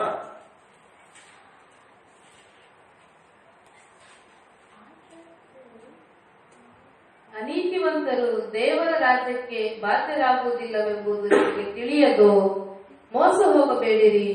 ಜಾರರು, ವಿಗ್ರಹಾರಾಧಕರು, ವ್ಯಭಿಚಾರಿಗಳು, ವಿಟರು, ಪುರುಷಗಾಮಿಗಳು, ಕಳ್ಳರು, ಲೋಭಿಗಳು, ಹುಡುಗರು, ಬೈಯುವವರು, ಸುಲುಕೊಳ್ಳುವವರು ದೇವರ ರಾಜ್ಯಕ್ಕೆ ಬಾಧ್ಯರಾಗುವುದಿಲ್ಲ. ಪ್ರಿಯ ಸಹೋದರ ಸಹೋದರಿಯರೇ, ದೇವರ ವಾಕ್ಯವು ಇಲ್ಲಿ ತಿಳಿಸ್ತಾ ಇದೆ, ನೀವು ದೇವರ ರಾಜ್ಯಕ್ಕೆ ಬಾಧ್ಯರಾಗಬೇಕಾದರೆ ಇಂಥವುಗಳನ್ನೆಲ್ಲ ಬಿಡಬೇಕೆಂಬುದಾಗಿ ದೇವರ ವಾಕ್ಯವು ನಿಮ್ಮನ್ನು ನನ್ನನ್ನು ಎಚ್ಚರಿಸದೆ. ಯಾವುಗಳನ್ನಂದ್ರೆ ಇಲ್ಲಿ ವಾಕ್ಯದಲ್ಲಿ ನೋಡ್ರಿ, ಅನೀತಿವಂತರು ದೇವರ ರಾಜ್ಯಕ್ಕೆ ಬಾಧ್ಯರಾಗುವುದಿಲ್ಲವೆಂಬುದು ನಿಮಗೆ ತಿಳಿಯದೋ? ಕೊರಿಂಥದ ಸಭೆಯವರಿಗೆ, ಅಂದ್ರೆ ಅದೊಂದು ಸಭೆ, ಅದೊಂದು ಕ್ರೈಸ್ತರ ಕೂಡುವಿಕೆಯ ಒಂದು ಗುಂಪು. ಆ ಜನಗಳ ಮಧ್ಯದಲ್ಲಿ ಒಂದು ಬೋಧನೆ ನಡೀತಾ ಇದೆ. ಆ ಬೋಧನೆ ಏನಾಗಿದೆ ಅಂದ್ರೆ, ಪವಿತ್ರ ಪೌಲನು, ಅಪೊಸ್ತಲನಾದ ಪೌಲನು ಆ ಕೊರಿಂಥದವರಿಗೆ ಒಂದು ಪತ್ರಿಕೆಯನ್ನು ಬರೆದು ಕಳಿಸಿದ್ದಾನೆ. ಅದನ್ನು ತೆಗೆದುಕೊಂಡು ಬೋಧಿಸಲಾಗ್ತಾ ಇದೆ. ಅಲ್ಲಿ ಪೌಲನು ದೇವರಾತ್ಮ ಪ್ರೇರಿತನಾಗಿ ಒಂದು ಪ್ರಶ್ನೆ ಎದುರಿಸಿದ್ದಾನೆ. ಅದು ಪ್ರಶ್ನೆ ಏನೆಂದ್ರಿ, ಅನೀತಿವಂತರು ದೇವರ ರಾಜ್ಯಕ್ಕೆ ಬಾಧ್ಯರಾಗುವುದಿಲ್ಲವೆಂಬುದು ನಿಮಗೆ ತಿಳಿಯದೋ? ಕಾರಣವೇನ್ರಿ ಆ ರೀತಿ ಬರೀಲಿಕ್ಕೆ? ಆ ಸಭೆಯ, ಅಂದ್ರೆ ಆ ಕ್ರೈಸ್ತರಲ್ಲಿ ಅನೀತಿ ಕ್ರಿಯೆಗಳು ನಡೆಯುತ್ತಾ ಇತ್ತು. ಅದಕ್ಕೆ ಆ ಸಭೆಯವರನ್ನು ಎಚ್ಚರಿಸಿದ್ದಾನೆ. ನಿಮಗೆ ಗೊತ್ತಿಲ್ವಾ ಅನೀತಿವಂತರು ಪರಲೋಕ ರಾಜ್ಯಕ್ಕೆ ಬಾಧ್ಯರಾಗುವುದಿಲ್ಲ ಎಂದು ನಿಮಗೆ ಗೊತ್ತಿಲ್ಲವೋ? ಮೋಸ ಹೋಗಬೇಡಿರಿ, ಎಚ್ಚರಿಸ್ತಾ ಇದ್ದಾನ ಸಭೆಯನ್ನು. ಮೋಸ ಹೋಗಬೇಡ್ರಿ, ನಿಮ್ಮಲ್ಲಿ ಕೆಲವರು ಅನೀತಿಯ ಕೃತ್ಯಗಳನ್ನು ಮಾಡುವವರಾಗಿದ್ದೀರಿ. ಕ್ರೈಸ್ತರೆಂದು ಹೇಳ್ತೀರಿ, ಸಭೆಯಾಗಿ ಕೂಡ್ತೀರಿ, ಬೈಬಲ್ನ ಇಟ್ಕೊಂಡಿದ್ದೀರಿ, ಪ್ರಾರ್ಥನೆ ಮಾಡ್ತೀರಿ, ಎಲ್ಲ ಸರಿ. ಆದರೆ ಅನೀತಿಯ ಕೃತ್ಯಗಳನ್ನು ನೀವು ಮಾಡುವವರಾಗಿದ್ದೀರಿ ಕೆಲವರು. ಆದರೆ ಈಗ ಬೋಧಿಸ್ತಿರುವಾಗಲೇ ನಿಮ್ಮನ್ನು ನೀವು ತಿದ್ದುಕೊಳ್ರಿ. ತಿದ್ದುಕೊಳ್ಳಿಲ್ಲ ಅಂದ್ರೆ ಮೋಸ ಹೋಗ್ತೀರಿ, ತಿದ್ದಿಕೊಂಡ್ರೆ ಮೋಸ ಹೋಗೋದಿಲ್ಲ, ಎಚ್ಚರವಾಗ್ತೀರಿ ಎಂಬುದಾಗಿ ಇಲ್ಲಿ ಪವಿತ್ರ ಪೌಲನು ಆ ಕೊರಿಂಥದ ಸಭೆಯವರಿಗೆ ಎಚ್ಚರಿಸ್ತಾ ಇದ್ದಾನೆ. ಮೋಸ ಹೋಗಬೇಡಿರಿ. ಜಾರರು, ವಿಗ್ರಹಾರಾಧಕರು, ವ್ಯಭಿಚಾರಿಗಳು, ವಿಟರು, ಪುರುಷಗಾಮಿಗಳು, ಕಳ್ಳರು, ಲೋಭಿಗಳು, ಹುಡುಕರು, ಬೈಯುವವರು, ಸುಲುಕೊಳ್ಳುವವರು ದೇವರ ರಾಜ್ಯಕ್ಕೆ ಬಾಧ್ಯರಾಗುವುದಿಲ್ಲ. ನೋಡಿ, ಇಲ್ಲಿ ಎಷ್ಟು ವಿಧವಾದಂತಹ ಅನೀತಿ ಕೃತ್ಯಗಳಿವೆ. ಜಾರತನ ಮಾಡುವಂಥದ್ದು, ವಿಗ್ರಹಾರಾಧನೆ, ಗೊಂಬೆಗಳನ್ನ ಪೂಜೆ ಮಾಡುವಂಥದ್ದು, ದೇವರು ಆತ್ಮಸ್ವರೂಪನಾಗಿದ್ದಾನೆ. ದೇವರು ಮನುಷ್ಯನ ಕಣ್ಣಿಗೆ ಕಾಣದಂತಹ ಅಗೋಚರನಾಗಿದ್ದಾನೆ. 2000 ವರ್ಷಗಳ ಮೊದಲು ಆತನು ಅಗೋಚರನಾದ ದೇವರು ಗೋಚರನಾಗಿ ಪ್ರಕಟವಾದನು ಲೋಕದಲ್ಲಿ. ಅದೃಶ್ಯನಾದ ದೇವರು ಸದೃಶ್ಯನಾದನು 2000 ವರ್ಷಗಳ ಮೊದಲು ಮನುಷ್ಯನ ರೂಪದಲ್ಲಿ ಬಂದನು. ನಿಮ್ಮ ಮತ್ತು ನನ್ನ ಪಾಪಗಳ ಪ್ರಾಯಶ್ಚಿತ್ತವಾಗಿ ತನ್ನ ಪ್ರಾಣವನ್ನೇ ತ್ಯಾಗ ಮಾಡಿ ಸತ್ತು ಸಮಾಧಿ ಸೇರಿ 3ನೇ ದಿವಸದಲ್ಲಿ ತಿರುಗೆದ್ದು ಬಂದ ಒಬ್ಬನೇ ದೇವರು. ಆತನೇ ಕರ್ತನಾದ ಯೇಸು ಕ್ರಿಸ್ತನು. ಮನುಷ್ಯ ರೂಪದಲ್ಲಿ ಬಂದ ಒಬ್ಬನೇ ದೇವರು, ಆತನೇ ಕರ್ತನಾದ ಯೇಸು ಕ್ರಿಸ್ತನು. ಮೃತ್ಯುವನ್ನು ಜಯಿಸಿದ ಮೃತ್ಯುಂಜಯನಾತನು. ಆತನು ಮೊದಲೇ ಹೇಳಿದ್ದನು, ತನ್ನ ಮರಣ ಹೂಣಲ್ಪಡುವಿಕೆ ಪುನರುತ್ಥಾನದ ವಿಷಯದಲ್ಲಿ ಮೊದಲೇ ಮುಂತಿಳಿಸಿದ ಪ್ರಕಾರದಲ್ಲಿಯೇ ಸತ್ತು ಸಮಾಧಿ ಸೇರಿ ತಿರುಗಿ ಎದ್ದು ಬಂದು ಪರಲೋಕಕ್ಕೆ ಹೋಗಿದ್ದಾರೆ. ಆತನನ್ನೇ ನಾವು ದೇವರೆಂದು ಆರಾಧನೆ ಮಾಡುತ್ತಿರುವಲ್ಲಿ ಆತನಿಗೆ ಒಂದು ಗೊಂಬೆ ಮಾಡಲಿಕ್ಕೆ ಸಾಧ್ಯ ರೀ? ಒಂದು ರೂಪ ಮಾಡಿ ಇಟ್ಕೊಳ್ಳಿಕ್ಕೆ ಸಾಧ್ಯವಾ? ದೇವರ ವಾಕ್ಯ ಹೇಳ್ತದೆ, ಯೇಸು ಎಂಬ ದೇವರನ್ನು, ಯೇಸು ಕ್ರಿಸ್ತನನ್ನೇ ದೇವರೆಂದು ನೀನು ನಂಬಿರುವುದಾದ್ರೂ ಒಂದು ವೇಳೆ ಯೇಸು ತರದಲ್ಲಿ ಒಂದು ಚಿತ್ರ ಮಾಡಿ ಇಟ್ಕೊಂಡು ಪೂಜೆ ಮಾಡ್ತಿದ್ರೆ, ಯೇಸು ತರ ಒಂದು ಗೊಂಬೆ ಮಾಡ್ಕೊಂಡು, ಅಂದ್ರೆ ಯೇಸು ತರ ಅಲ್ವೇ ಅದು. ಯೇಸು ಕ್ರಿಸ್ತನ್ ನೀವು ನೋಡ್ಲಿಲ್ಲ, ನಾನು ನೋಡ್ಲಿಲ್ಲ. ಮನುಷ್ಯರ ರೂಪದಲ್ಲಿ 2000 ವರ್ಷಗಳ ಮೊದಲು ನೋಡಿದ್ರೆ ಬಿಟ್ರೆ, ಯೇಸು ಕ್ರಿಸ್ತನ ಮಹಿಮೆಯ ರೂಪ, ಆತನ ಸ್ವಾರೂಪ್ಯ ಹೇಗಿದೆ ಯಾರಿಗೂ ಗೊತ್ತಿಲ್ಲ. ಅಪೊಸ್ತಲನಾದ ಯೋಹಾನನು ಕಾಣುತ್ತಾನೆ ಪ್ರಕಟಣೆ ಗ್ರಂಥದಲ್ಲಿ, ಆದ್ರೆ ಅಪೊಸ್ತಲನಾದ ಯೋಹಾನನು ಚಿತ್ರ ಬಿಡಿಸಿ ಇಟ್ಟಿರ್ಲಿಲ್ರಿ. ಆದ್ರೆ ಇಂದು ಕ್ರೈಸ್ತರೆಂದು ಹೇಳುವ ಅನೇಕರಲ್ಲಿ ಕೂಡ ಗೊಂಬೆಗಳನ್ನು, ಫೋಟೋಗಳನ್ನು, ಚಿತ್ರಗಳನ್ನು ಇಟ್ಟುಕೊಂಡು ಪೂಜೆ ಮಾಡುವ ಕ್ರಮ ಅನೇಕ ಕ್ರೈಸ್ತರಲ್ಲಿ ಇವೆ. ದೇವರ ವಾಕ್ಯ ಹೇಳ್ತದೆ ನೋಡ್ರಿ, ವಿಗ್ರಹ ಆರಾಧನೆ ಮಾಡುವವರು ಪರಲೋಕಕ್ಕೆ ಹೋಗೋದಿಲ್ಲ. ದೇವರ ವಾಕ್ಯ ಅದನ್ನು ಅನೀತಿ ಕೃತ್ಯ ಎಂಬುದಾಗಿ ಇಲ್ಲಿ ಹೇಳಲ್ಪಟ್ಟಿದೆ. ವ್ಯಭಿಚಾರಿಗಳು, ವ್ಯಭಿಚಾರ ಮಾಡುವವರು, ಮತ್ತೊಬ್ಬರ ಅನೈತಿಕ ಸಂಬಂಧಗಳನ್ನು ಇಟ್ಟುಕೊಳ್ಳುವಂತವರು ಪರಲೋಕ ರಾಜ್ಯಕ್ಕೆ ಹೋಗುವುದಿಲ್ಲ ಎಂಬುದಾಗಿ ದೇವರ ವಾಕ್ಯವು ಪ್ರಬೋಧಿಸುತ್ತದೆ. ಇವತ್ತು ಪ್ರಪಂಚದಾದ್ಯಂತ ಅದೆಷ್ಟು ಅನೈತಿಕ ಸಂಬಂಧಗಳು. ಇವತ್ತು ಪ್ರಪಂಚದಲ್ಲಿ ಏನ್ ಗೊತ್ತ್ರಿ? ಕಾನೂನು ಏನಾಗಿದೆ ಗೊತ್ತ್ರಿ? ಮದುವೆ ಆಗಿದ್ದವರಾದ್ರೂ ಕೂಡ ಒಬ್ಬರಿಗೊಬ್ಬರು ಅವರು ಸಮ್ಮತಿಸಿಕೊಂಡು ಅವರು ಅನೈತಿಕ ಸಂಬಂಧ ಇಡೋದಾದ್ರೂ ಅದು ತಪ್ಪಲ್ಲ ಎಂಬುದಾಗಿ ಪ್ರಪಂಚದ ಕಾನೂನು. ನಮ್ಮ ದೇಶದಲ್ಲಿ ಸುಪ್ರೀಂ ಕೋರ್ಟ್ ನಲ್ಲಿ ಒಂದು ಆದೇಶ ಹೊರಡಿಸಲ್ಪಟ್ಟಿತ್ತು. ನೀವು ಕೇಳಿಸ್ಕೊಂಡಿರ್ತೀರಿ, ಕೆಲವರು ನ್ಯೂಸ್ ಪೇಪರ್ಗಳಲ್ಲಿ ಓದ್ಕೊಂಡಿರ್ತೀರಿ. ಅವರು ಮದುವೆಯಾಗಿದ್ರು ಕೂಡ ಅವರು ಒಬ್ಬರಿಗೊಬ್ರು ಅವರಾಗಿ ಒಪ್ಪಿಕೊಂಡು ಅನೈತಿಕ ಸಂಬಂಧ ಇಟ್ಕೊಂಡ್ರೆ ತಪ್ಪಲ್ಲ, ಅವರಾಗಿ ಇಷ್ಟಪಟ್ಕೊಂಡಿದ್ದಾರೆ. ಪ್ರಪಂಚ ಅದನ್ನೇ ಬಯಸ್ತದೆ. ನಾವು ಏನ್ ಮಾಡ್ಬೇಕಂತ ಬಯಸೋದಲ್ಲ, ನಾವು ಮಾಡಬೇಕು, ಅದಕ್ಕೆ ನಮ್ಮನ್ನು ಬಿಟ್ಟು ಬಿಡ್ರಿ ಎಂಬುದಾಗಿ ಪ್ರಪಂಚ ಬಯಸ್ತದೆ. ಆದ್ರೆ ದೇವರ ವಾಕ್ಯ ಹೇಳ್ತದೆ ಅದನ್ನು ವ್ಯಭಿಚಾರ ಎಂದು ಹೇಳ್ತದೆ. ಸರಿ, ಮದುವೆ ಆಗದೇ ಇರುವವರು ಕೂಡ ಅವರವರಾಗಿ ಒಪ್ಪಿಕೊಂಡು ತಪ್ಪು ಮಾಡಿದ್ದಾದ್ರೆ, ಅನೈತಿಕ ಸಂಬಂಧ ಇಡುವುದಾದ್ರೆ ಅದು ತಪ್ಪಲ್ಲ, ಅದು ಕೆಟ್ಟ ಪಾಪವೂ ಅಲ್ಲ, ಕೆಟ್ಟ ತಪ್ಪೂ ಅಲ್ಲ. ಅವರಾಗಿ ಒಪ್ಪಿಕೊಂಡಿದ್ದಾರೆ, ಅವರಾಗಿ ಅದಕ್ಕೆ ಒಪ್ಪಿ ಹೋಗಿದ್ದಾರೆ, ಹಾಗಾಗಿ ಅದು ತಪ್ಪಲ್ಲ, ಅದು ಅತ್ಯಾಚಾರವಲ್ಲ, ಅದು ಭ್ರಷ್ಟತೆ ಅಲ್ಲ. ಹಾಗಾದ್ರೆ ಯಾವುದು ತಪ್ಪು, ಯಾವುದು ಪಾಪ ಲೋಕದಲ್ಲಿ? ಅವರವರಿಗೆ ಇಷ್ಟಪಟ್ಟಿದ್ದಾರೆ. ದೇವರ ವಾಕ್ಯ ಹೇಳ್ತದೆ, ಮದುವೆ ಆಗುವುದಕ್ಕೆ ಮೊದಲೇ ಆಗಲಿ, ಮದುವೆ ಆದ ಮೇಲೂ ಆಗಲಿ, ಮದುವೆ ಆದ ಮೇಲೆ ಯಾರ ಜೊತೆಗೆ ಮದುವೆ ಆಗಿದ್ದಾರೋ ಅವರವರ ಜೊತೆಗೆ ಮಾತ್ರ ಸಂಬಂಧಗಳು, ಬಿಟ್ರೆ ಬೇರೆ ಎಲ್ಲವೂ ತಪ್ಪೇ, ಪಾಪವೇ. ದೇವರ ವಾಕ್ಯದ ಪ್ರಕಾರ ಪಾಪವೇ. ಸರಿ, ಮದುವೆ ಆಗುವುದಕ್ಕೆ ಮೊದಲು ಯಾರ ಜೊತೆಗೂ ಸಮ್ಮತಿಸಿಕೊಳ್ಳುವ ಹಾಗಿಲ್ಲ. ಮದುವೆ ಆಗುವವರೆಗೂ ದೇವರ ಮುಂದೆ ಮನುಷ್ಯರು, ಹೆಣ್ಣಾಗಲಿ ಗಂಡಾಗಲಿ, ಪ್ರಾಮಾಣಿಕವಾಗಿ ನಡೆದುಕೊಳ್ಳಬೇಕು. ದೇವರು ಕಾಣುತ್ತಲಿದ್ದಾನೆ. ಇವತ್ತು ಆ ಭಯ ಬಿಟ್ಟೋಗಿದೆ. ದೇವರು ನೋಡ್ತಾ ಇದ್ದಾರ, ಭಯ ಬಿಟ್ಟೋಗಿದೆ. ತಮ್ಮ ತಮ್ಮ ಮನಸ್ಸಿಗೆ ಬಂಧನ ಮಾಡ್ತಾ ಹೋಗ್ತಿದ್ದಾರೆ. ದೇವರ ವಾಕ್ಯ ಹೇಳ್ತದೆ, ವ್ಯಭಿಚಾರಗಳು, ವಿಠರು, ಪುರುಷಗಾಮಿಗಳು, ಗಂಡು ಗಂಡು ಮದುವೆ ಮಾಡಿಕೊಳ್ಳೋದು, ಹೆಣ್ಣು ಹೆಣ್ಣು ಮದುವೆ ಮಾಡಿಕೊಳ್ಳೋದು, ಇಂತಹ ವಿಷಯಗಳನ್ನು ಮಾಡುವವರು ಪರಲೋಕಕ್ಕೆ ಹೋಗೋದಿಲ್ಲ. ಮತ್ತೆ ದೇವರ ವಾಕ್ಯ ಹೇಳುತ್ತೆ, ಕಳ್ಳರು, ಕಳ್ಳತನ ಮಾಡುವವರು, ಅವರದು ಇವರದು ಅದು ಇದು ಬಾಚಿಕೊಳ್ಳೋದು, ಬೇರೊಂದು ವಸ್ತುಗಳಿಗೆ ಆಸೆ ಪಟ್ಟು ಬಾಚಿಕೊಳ್ಳೋದು, ಕಳ್ಳರು ಪರಲೋಕಕ್ಕೆ ಹೋಗೋದಿಲ್ಲ.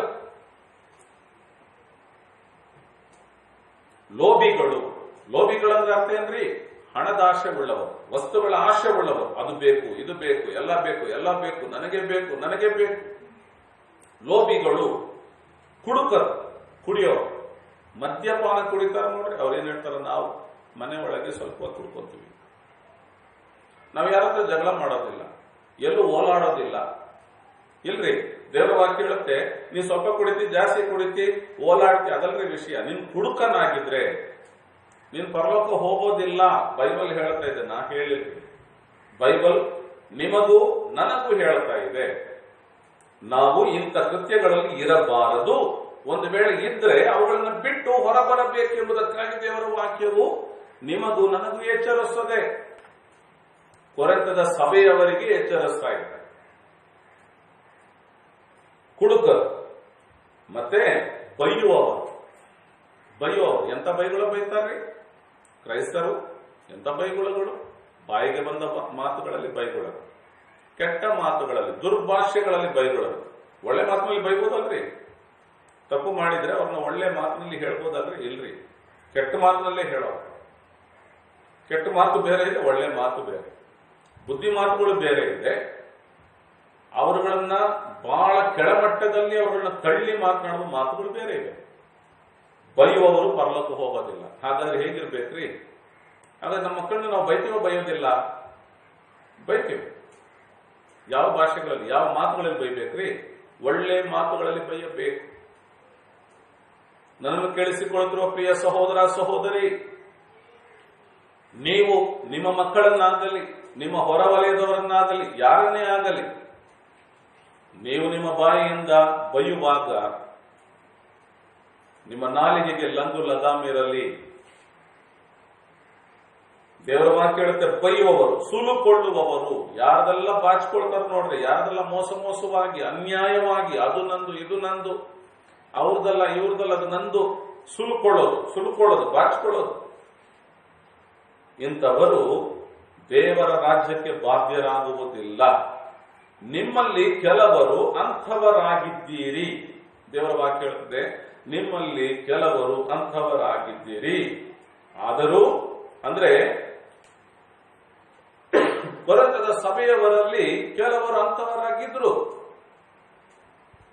ದೇವರ ವಾಕ್ಯ ಎಚ್ಚರಿಸದೆ, ಇಂದು ಕ್ರೈಸ್ತರಾಗಿರುವ, ಇಂದು ದೇವರ ಮಕ್ಕಳೆಂದು ಹೇಳಿಕೊಳ್ಳುತ್ತಿರುವ, ಇಂದು ಬೈಬಲ್ನ ಓದುತ್ತಿರುವ, ಪ್ರಾರ್ಥನೆ ಮಾಡುತ್ತಿರುವ ಜನಗಳಲ್ಲಿಯೂ ಇಂತಹ ವಿಷಯಗಳು ಇರುವುದಾದ್ರೆ ಇಂಥವುಗಳನ್ನ ಬಿಟ್ಟು ಹೊರ ಬರಬೇಕೆಂಬುದಕ್ಕಾಗಿ ಒಂದು ಎಚ್ಚರಿಕೆಯ ಮಾತಾಗಿದೆ. ಇಲ್ಲಿ ದೇವರ ವಾಕ್ಯ ಮೊದಲಿಗೆ ಹೇಳುತ್ತದೆ, ಮೋಸ ಹೋಗಬೇಡಿರಿ. ಮೋಸ ಹೋಗಬಾರದು. ಮೋಸ ಹೋಗ್ತೇವೆ. ಇಂಥ ವಿಷಯಗಳನ್ನ ನಾವು ಮಾಡುತ್ತಾ, ನಾವು ಕ್ರೈಸ್ತರು, ನಾವು ಪರಲೋಕಕ್ಕೆ ಹೋಗ್ತೀವಿ, ನಾವು ಬ್ಯಾಪ್ಟಿಸ್ಮ ತಗೊಂಡಿದ್ದೀವಿ, ನಾವು ರಕ್ಷಣೆ ಹೊಂದಿದ್ದೀವಿ, ನಾವು ಕಾಣಿಕೆ ಹಾಕಿದ್ದೀವಿ, ನಾವು ಮೆಂಬರ್ಶಿಪ್ ಆಗಿದ್ದೀವಿ ಅಂತ ಹೇಳ್ತಾ ಹೋಗೋದಾದ್ರೆ ನಾವು ಮೋಸ ಹೋಗ್ತೇವೆ. ಅದಕ್ಕೆ ದೇವರ ವಾಕ್ಯ ಹೇಳುತ್ತೆ, ಮೋಸ ಹೋಗಬೇಡಿರಿ. ದೇವರ ವಾಕ್ಯವನ್ನು ಕೇಳುವವರಾಗಿ ಮಾತ್ರವೇ ಇರದೆ ಅದರ ಪ್ರಕಾರ ನಡೆಯುವವರಾಗಿರ್ರಿ ಎಂಬುದಾಗಿ ಯಾಕೋಬನ ಪತ್ರಿಕೆಯನ್ನು ಓದಿದ್ದೇವಲ್ವಾ. ಕರ್ತನಾದ ಯೇಸು ಕ್ರಿಸ್ತನೇನು ಬಯಸ್ತಾರೆ? ನೀವು ನಾನು ಹೇಳುವವನ್ನೆಲ್ಲ ಕೇಳಿಸಿಕೊಳ್ಳುವವರಾಗಿದ್ರೆ ಆದ್ರೆ ಯಾಕೆ ಮಾಡೋದಿಲ್ಲ ಎಂಬುದಾಗಿ ಕೇಳುತ್ತಾನಲ್ವಾ. ಈಗ ಕೇಳಿಸ್ಕೊಳ್ತಾ ಇದ್ದೀವಿ ನೋಡ್ರಿ, ಈ ಮೊದಲೇ ಕೇಳಿಸ್ಕೊಂಡಿರ್ತೀವಿ ನೋಡ್ರಿ. ಇಂತಹ ಅನೀತಿ ಕೃತ್ಯಗಳನ್ನು ಬಿಟ್ಟು ಹೊರಬರಬೇಕು. ಇದು ಅನೀತಿ ಕೃತ್ಯ ಎಂಬುದಾಗಿ ದೇವರ ವಾಕ್ಯ ಹೇಳ್ತದೆ. ನೀವು ಕೇಳಿಸ್ಕೊಂಡಿದ್ದೀರಿ, ನಾನು ಕೇಳಿಸ್ಕೊಂಡಿದ್ದೇನೆ, ನೀವು ಓದಿದ್ದೀರಿ, ನಾನು ಓದಿದ್ದೇನೆ. ಹಾಗಾದ್ರೆ ಏನ್ ಮಾಡ್ಬೇಕ್ರಿ? ಅವುಗಳ ಬಿಟ್ಟು ನಾವು ಹೊರಬರಬೇಕು. ಮತ್ತೊಂದು ವಾಕ್ಯದಲ್ಲಿ ನೋಡೋಣ್ರಿ, ತೀತನು ಬರೆದ ಪತ್ರಿಕೆ 3ನೇ ಅಧ್ಯಾಯ 8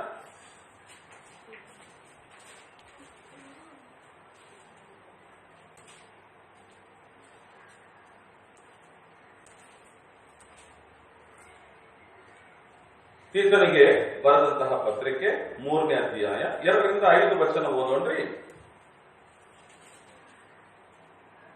ಯಾರ ವಿಷಯವಾಗಿಯೂ ಕೆಟ್ಟ ಮಾತನಾಡದವರು, ಜಗಳವಾಡದವರು ಆಗಿದ್ದು, ಸ್ವಭಾವವುಳ್ಳವರಾಗಿ ಎಲ್ಲಾ ಮನುಷ್ಯರಿಗೆ ಪೂರ್ಣ ಸಾತ್ವಿಕತ್ವವನ್ನು ತೋರಿಸಬೇಕೆಂತಲೂ ಅವರಿಗೆ ಜ್ಞಾಪಕ ಮಾಡು. ನಾವು ಸಹ ಮೊದಲು ಅವಿವೇಕಿಗಳು, ಅವಿಧೇಯರು, ಮೋಸ ಹೋದವರು, ನಾನಾ ವಿಧವಾದ ದುರಾಶೆಗಳಿಗೆ ಮತ್ತು ಭೋಗಗಳಿಗೆ ದಾಸರು, ಕೆಟ್ಟತನ ಹೊಟ್ಟೆಕಿಚ್ಚುಗಳಲ್ಲಿ ಜೀವಿಸುವವರು, ಅಸಹ್ಯರು, ಒಬ್ಬರಿಗೊಬ್ಬರು ಹಗೆ ಮಾಡುವವರು ಆಗಿದ್ದೆವು. ಆದರೆ ನಮ್ಮ ರಕ್ಷಕನಾದ ದೇವರ ದಯೆಯು ಪ್ರೀತಿಯು ಮನುಷ್ಯರ ಕಡೆಗೆ ಪ್ರತ್ಯಕ್ಷವಾದಾಗ ನಾವು ಮಾಡಿದ ನೀತಿಯ ಕ್ರಿಯೆಗಳಿಂದಲ್ಲ, ಆತನ ಕರುಣೆಯಿಂದಲೇ ಪುನರ್ಜನ್ಮದ ತೊಳೆಯುವಿಕೆಯಿಂದಲೂ ಪವಿತ್ರಾತ್ಮನ ನೂತನ ಸ್ವಭಾವವನ್ನುಂಟು ಮಾಡುವುದರಿಂದಲೂ ಆತನು ನಮ್ಮನ್ನು ರಕ್ಷಿಸಿದನು. ದೇವರ ವಾಕ್ಯವು ನಮ್ಮನ್ನು ಸ್ಪಷ್ಟವಾಗಿ ಬೋಧಿಸುವಂತದ್ದಾಗಿದೆ. ಯಾರ ವಿಷಯವಾಗಿಯೂ ಕೆಟ್ಟ ಮಾತನಾಡದವರು, ಜಗಳವಾಡದವರೂ ಆಗಿದ್ದು, ಸಾಧು ಸ್ವಭಾವವುಳ್ಳವರಾಗಿ ಎಲ್ಲಾ ಮನುಷ್ಯರಿಗೆ ಪೂರ್ಣ ಸಾತ್ವಿಕತ್ವವನ್ನು ತೋರಿಸಬೇಕೆಂತಲೂ ಅವರಿಗೆ ಜ್ಞಾಪಕ ಮಾಡು. ಅವರಿಗೆ ಏನೆಂದು ಜ್ಞಾಪಕ ಮಾಡಬೇಕು? ಯಾರ ವಿಷಯದಲ್ಲೂ ಕೆಟ್ಟ ಮಾತುಗಳು ಮಾತನಾಡಬೇಡ್ರಿ, ಯಾರ ವಿಷಯದಲ್ಲಿಯೂ ವಿಷಕಾರುವ ವಿಷಯಗಳನ್ನು ಮಾತನಾಡಬೇಡಿರಿ ಎಂಬುದಾಗಿ ಅವರಿಗೆ ಜ್ಞಾಪಕ ಮಾಡಬೇಕಂತ. ಯಾರಿಗೆ ಜ್ಞಾಪಕ ಮಾಡಬೇಕು? ಕ್ರೈಸ್ತರಿಗೆ ಜ್ಞಾಪಕ ಮಾಡಬೇಕು.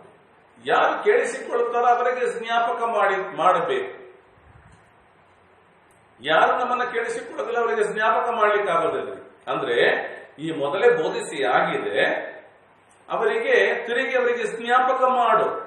ಅವರು ಮರ್ತಿದ್ದಾರೇನೋ, ಅವರಿಗೆ ಜ್ಞಾಪಕ ಮಾಡು. ಏನಂತ? ಯಾರ ವಿಷಯದಲ್ಲಿಯೂ ಕೆಟ್ಟ ಮಾತುಗಳನ್ನಾಡಬಾರದೆಂದು, ಜಗಳವಾಡಬಾರದೆಂದು, ಸಾಧು ಸ್ವಭಾವವುಳ್ಳವರಾಗಿ ಎಲ್ಲಾ ಮನುಷ್ಯರಿಗೆ ಪೂರ್ಣ ಸಾತ್ವಿಕತ್ವವನ್ನು ತೋರಿಸಬೇಕೆಂದು ಅವರಿಗೆ ಜ್ಞಾಪಕ ಮಾಡು. ಈ ಸಭೆಯವರುಗಳ ಪರಿಸ್ಥಿತಿ ಏನಾಗಿದೆ ಅಂದ್ರೆ, ಕ್ರೈಸ್ತರ ಪರಿಸ್ಥಿತಿಯಲ್ಲಿ ಪ್ರಾರಂಭದ ಸಮಯದಲ್ಲಿ ಬಹಳಷ್ಟು ಭಕ್ತಿಯು, ಆಸಕ್ತಿಯು, ದೇವರ ವಾಕ್ಯದ ಮೇಲೆ ಆಶೆಯು, ಆಕಾಂಕ್ಷೆಯು ಇರ್ತದೆ. ಕಾಲ ಹೋಗ್ತಾ ಹೋಗ್ತಾ ಹೋಗ್ತಾ ಇದ್ದ ಹಾಗೆ ಅವರಿಗೆ ವಾಕ್ಯ ಗೊತ್ತಿರುತ್ತೆ, ಆದ್ರೆ ನಡವಳಿಕೆ ಸರಿಯಾಗಿರುತ್ತೆ. ಏನಾದ್ರೂ ಹೇಳೋದಾದ್ರೆ ಅದೆಲ್ಲ ನಮ್ಗೆ ಗೊತ್ತು. ನಾನು 30 ವರ್ಷದ ಕ್ರೈಸ್ತ, ನಾನು 45 ವರ್ಷದ ಕ್ರೈಸ್ತಳು, ನಾನು ಇಂಥ ಚರ್ಚೆಗೆ ಸೇರಿದವಳು, ನಾನು ಇಂಥ ಚರ್ಚಿನಲ್ಲಿ ಸಭೆಯ ಹಿರಿಯ, ನನಗೆಲ್ಲ ಗೊತ್ತು. ಇದನ್ನ ಹೇಳ್ತಾ ಇರ್ತಾರೆ. ಸಭೆಯ ಪರಿಸ್ಥಿತಿ ಏನಾಗಿತ್ತಂತ ಹೇಳಿದ್ರೆ, ಅವರು ಹೇಳ್ಕೊಳ್ತಾ ಇದ್ದಾರೆ, ಆದ್ರೆ ವಾಕ್ಯದಲ್ಲಿ ಏನು ಹೇಳಿದೆಯೋ, ದೇವರು ಮನುಷ್ಯನಿಗೆ ಏನು ಹೇಳಿದ್ದಾನೋ ಅದರ ಪ್ರಕಾರ ನಡೆಯಬೇಕೆಂಬುದನ್ನು ಮರೆತಿರ್ತಾರೆ. ಇಲ್ಲಿ ಈ ಸಭೆಯವರ ಪರಿಸ್ಥಿತಿ ಕೂಡ ಹಾಗಿತ್ತು. ಅದಕ್ಕೆ ಅವರಿಗೆ ಜ್ಞಾಪಕ ಮಾಡು ಎಂದು ದೇವರ ವಾಕ್ಯವು ಮನುಷ್ಯರಿಗೆ ಜ್ಞಾಪಕ ತರುವುದಕ್ಕಾಗಿ ಬರೆಯಲ್ಪಟ್ಟಿದೆ. ನಾವು ಸಹ ಮೊದಲು ಅವಿವೇಕಿಗಳು, ಅವಿಧೇಯರು, ಮೋಸ ಹೋದವರು, ನಾನಾ ವಿಧವಾದ ದುರಾಶೆಗಳಿಗೆ ಮತ್ತು ಭೋಗಗಳಿಗೆ ದಾಸರು, ಕೆಟ್ಟತನ ಹೊಟ್ಟೆ ಕಿಚ್ಚುಗಳಲ್ಲಿ ಜೀವಿಸುವವರು, ಅಸಹ್ಯರು, ಒಬ್ಬರನ್ನೊಬ್ಬರು ಹಗೆ ಮಾಡುವವರು ಆಗಿದ್ದೆವು. ಪೌಲನು ಈ ತೀತನಿಗೆ ಬರೆದು ತಿಳಿಸುವಾಗ ತಿಳಿಸ್ತಾ ಇದ್ದಾನೆ, ನಾವು ಸಹ, ಅವನು ಹೇಳ್ತಿದ್ದಾನೆ, ಮೊದಲು ಯೇಸು ಕ್ರಿಸ್ತನನ್ನು ಸ್ವಂತ ರಕ್ಷಕನಾಗಿ ಅಂಗೀಕಾರ ಮಾಡುವ ಮೊದಲು, ಯೇಸುವೇ ದೇವರೆಂಬುದನ್ನು ತಿಳಿಯುವುದಕ್ಕೆ ಮೊದಲು ಇವನೇನಾಗಿದ್ದನು? ಪೌಲನೊಬ್ಬ ಫರಿಸಾಯನಾಗಿದ್ದನು, ಪೌಲನೊಬ್ಬ ಇಸ್ರಾಯೇಲಿಯನಾಗಿದ್ದನು. ಪೌಲನು ಎಂತಹವನಂತ ಹೇಳಿದ್ರೆ, ಇಸ್ರಾಯೇಲಿಗೆ ನ್ಯಾಯ ತೀರಿಸುವ 70 ಮಂದಿ ಸ್ಯಾನ್ಹೀಡ್ರನ್ ಸಭೆಯ ಸದಸ್ಯತ್ವದಲ್ಲಿ ಪೌಲನು ಕೂಡ ಒಬ್ಬ ಸದಸ್ಯನಾಗಿದ್ದನು. ಅಂದ್ರೆ ಅದರ ಅರ್ಥ, ಇಸ್ರಾಯೇಲಿಗೆ ನ್ಯಾಯ ತೀರಿಸುವ ನ್ಯಾಯಾಧೀಶರುಗಳು 70 ಮಂದಿ ಇರ್ತಿದ್ರು. ಆ 70 ಮಂದಿಯಲ್ಲಿ ಪೌಲನು ಕೂಡ ಒಬ್ಬ ನ್ಯಾಯಾಧೀಶನು. ಪೌಲನು ಸಾಮಾನ್ಯ ವ್ಯಕ್ತಿ ಅಲ್ರಿ, ಇವನು ರೋಮಾಪುರದಲ್ಲಿ ಹುಟ್ಟಿದ ಹುಟ್ಟು ಪ್ರಜೆ. ಅಂದ್ರೆ ರೋಮಪುರದಲ್ಲಿ ಆ ಕಾಲಮಾನದಲ್ಲಿ ಎಲ್ಲರೂ ವಾಸ ಮಾಡುವ ಹಾಗಿಲ್ಲ. ರೋಮಪುರದಲ್ಲಿ ವಾಸ ಮಾಡಬೇಕಂದ್ರೆ ಅದಕ್ಕೆ ಯೋಗ್ಯತೆಗಳು ಬೇಕು, ಅರ್ಹತೆಗಳಿರಬೇಕು. ಶ್ರೀಮಂತರುಗಳು ಮಾತ್ರ ಅಲ್ಲಿ ವಾಸ ಮಾಡತಕ್ಕದ್ದು. ಅವರ ತಂದೆ ತಾಯಿಗಳು ದೊಡ್ಡ ಶ್ರೀಮಂತರು, ಕೋಟ್ಯಾಧೀಶ್ವರರು. ಅಂತಲ್ಲಿ ಅವನು ರೋಮದ ಪ್ರಜೆ. ಒಂದು ಕಾಲದಲ್ಲಿ ರೋಮ ಸಾಮ್ರಾಜ್ಯವು ಇಡೀ ಪ್ರಪಂಚವನ್ನು ಆಳ್ವಿಕೆ ಮಾಡ್ತಾ ಇತ್ತು. ನೀವು ಪ್ರಪಂಚದ ಚರಿತ್ರೆಯನ್ನು ತೆಗೆದು ಓದಿ ನೋಡುವುದಾದ್ರೆ ಗೊತ್ತಾಗ್ತದೆ, ರೋಮ ಸಾಮ್ರಾಜ್ಯವು ಪ್ರಪಂಚವನ್ನು ಆಳಿದ ಕಾಲ. ಅಂತಹ ರೋಮ ಸಾಮ್ರಾಜ್ಯದಲ್ಲಿ ರೋಮಾಪುರಿಯಲ್ಲಿ ಹುಟ್ಟು ಪ್ರಜೆಯಾಗಿದ್ದನು. ಅಲ್ಲಿಂದ ಅವನೊಬ್ಬ ಇಬ್ರಿಯನಾಗಿದ್ದುದರಿಂದ ಅವನ ತಂದೆ ತಾಯಿಗಳು ಅವನನ್ನು ಯೆರೂಸಲೇಮಿಗೆ ಕಳಿಸಿಕೊಡುತ್ತಾರೆ. ಯಾಕಾಗಿ ಅಂದ್ರೆ ಆವತ್ತು ಇದ್ದಂತ ದೊಡ್ಡ ಪಂಡಿತನಾಗಿದ್ದಂತಹ ನ್ಯಾಯ ಪ್ರಮಾಣದಲ್ಲಿ ದೊಡ್ಡ ಪಂಡಿತನಾಗಿದ್ದಂತ ಗಮಲಿಯಲನ ಬಳಿಯಲ್ಲಿ ದೇವರ ವಾಕ್ಯವನ್ನು ಕಲಿಯುವುದಕ್ಕಾಗಿ, ನ್ಯಾಯ ಪ್ರಮಾಣ ಕಲಿಯುವುದಕ್ಕಾಗಿ ಕಳಿಸಿಕೊಟ್ಟಿರ್ತಾರೆ.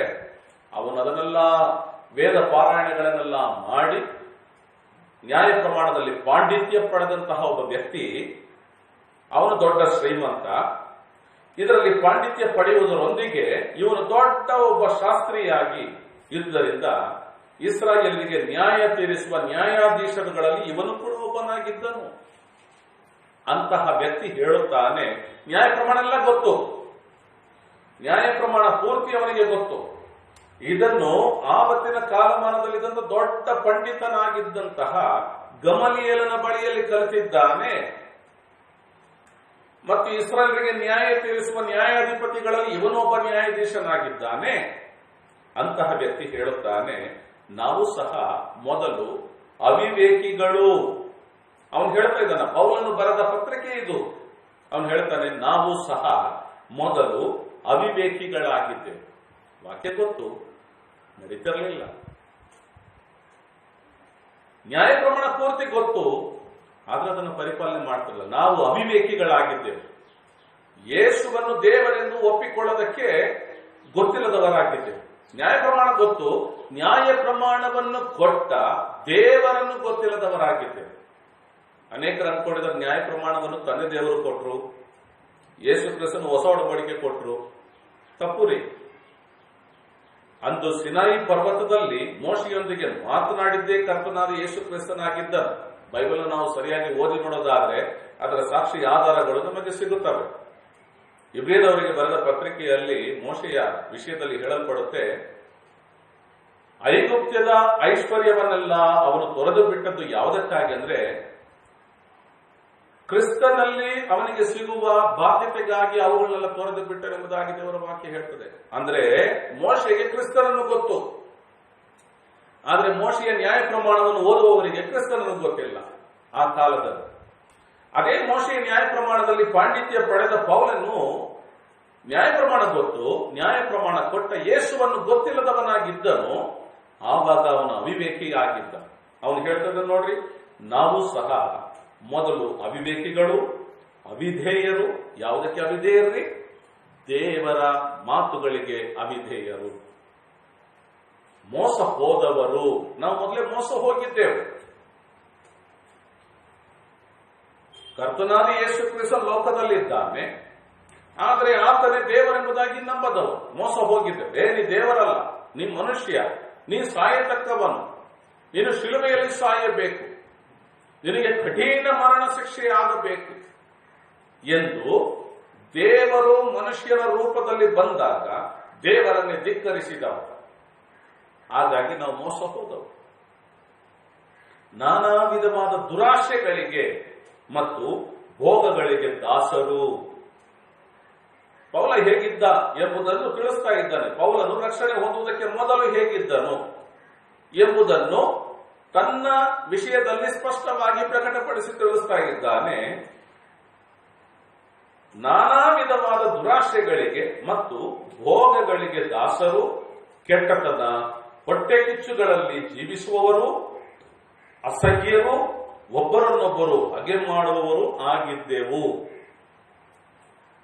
ಪೌಲನು ಹೇಳ್ತಾನೆ, ಮೊದಲು ನಾವು ಕೂಡ ಹಾಗೆ ಇದ್ದೇವಪ್ಪ.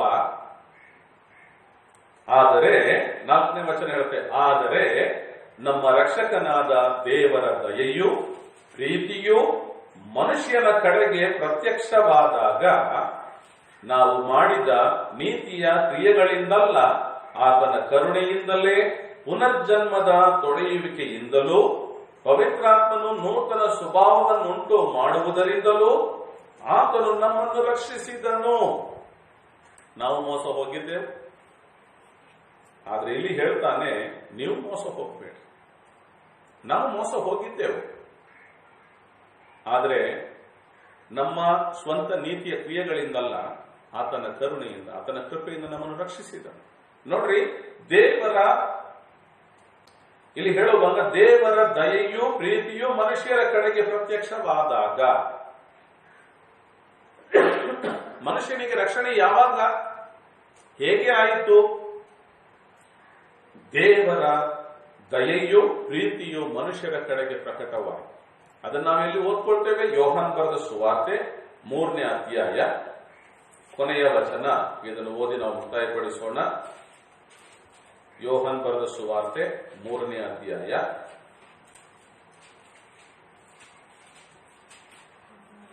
16ನೇ ವಚನ.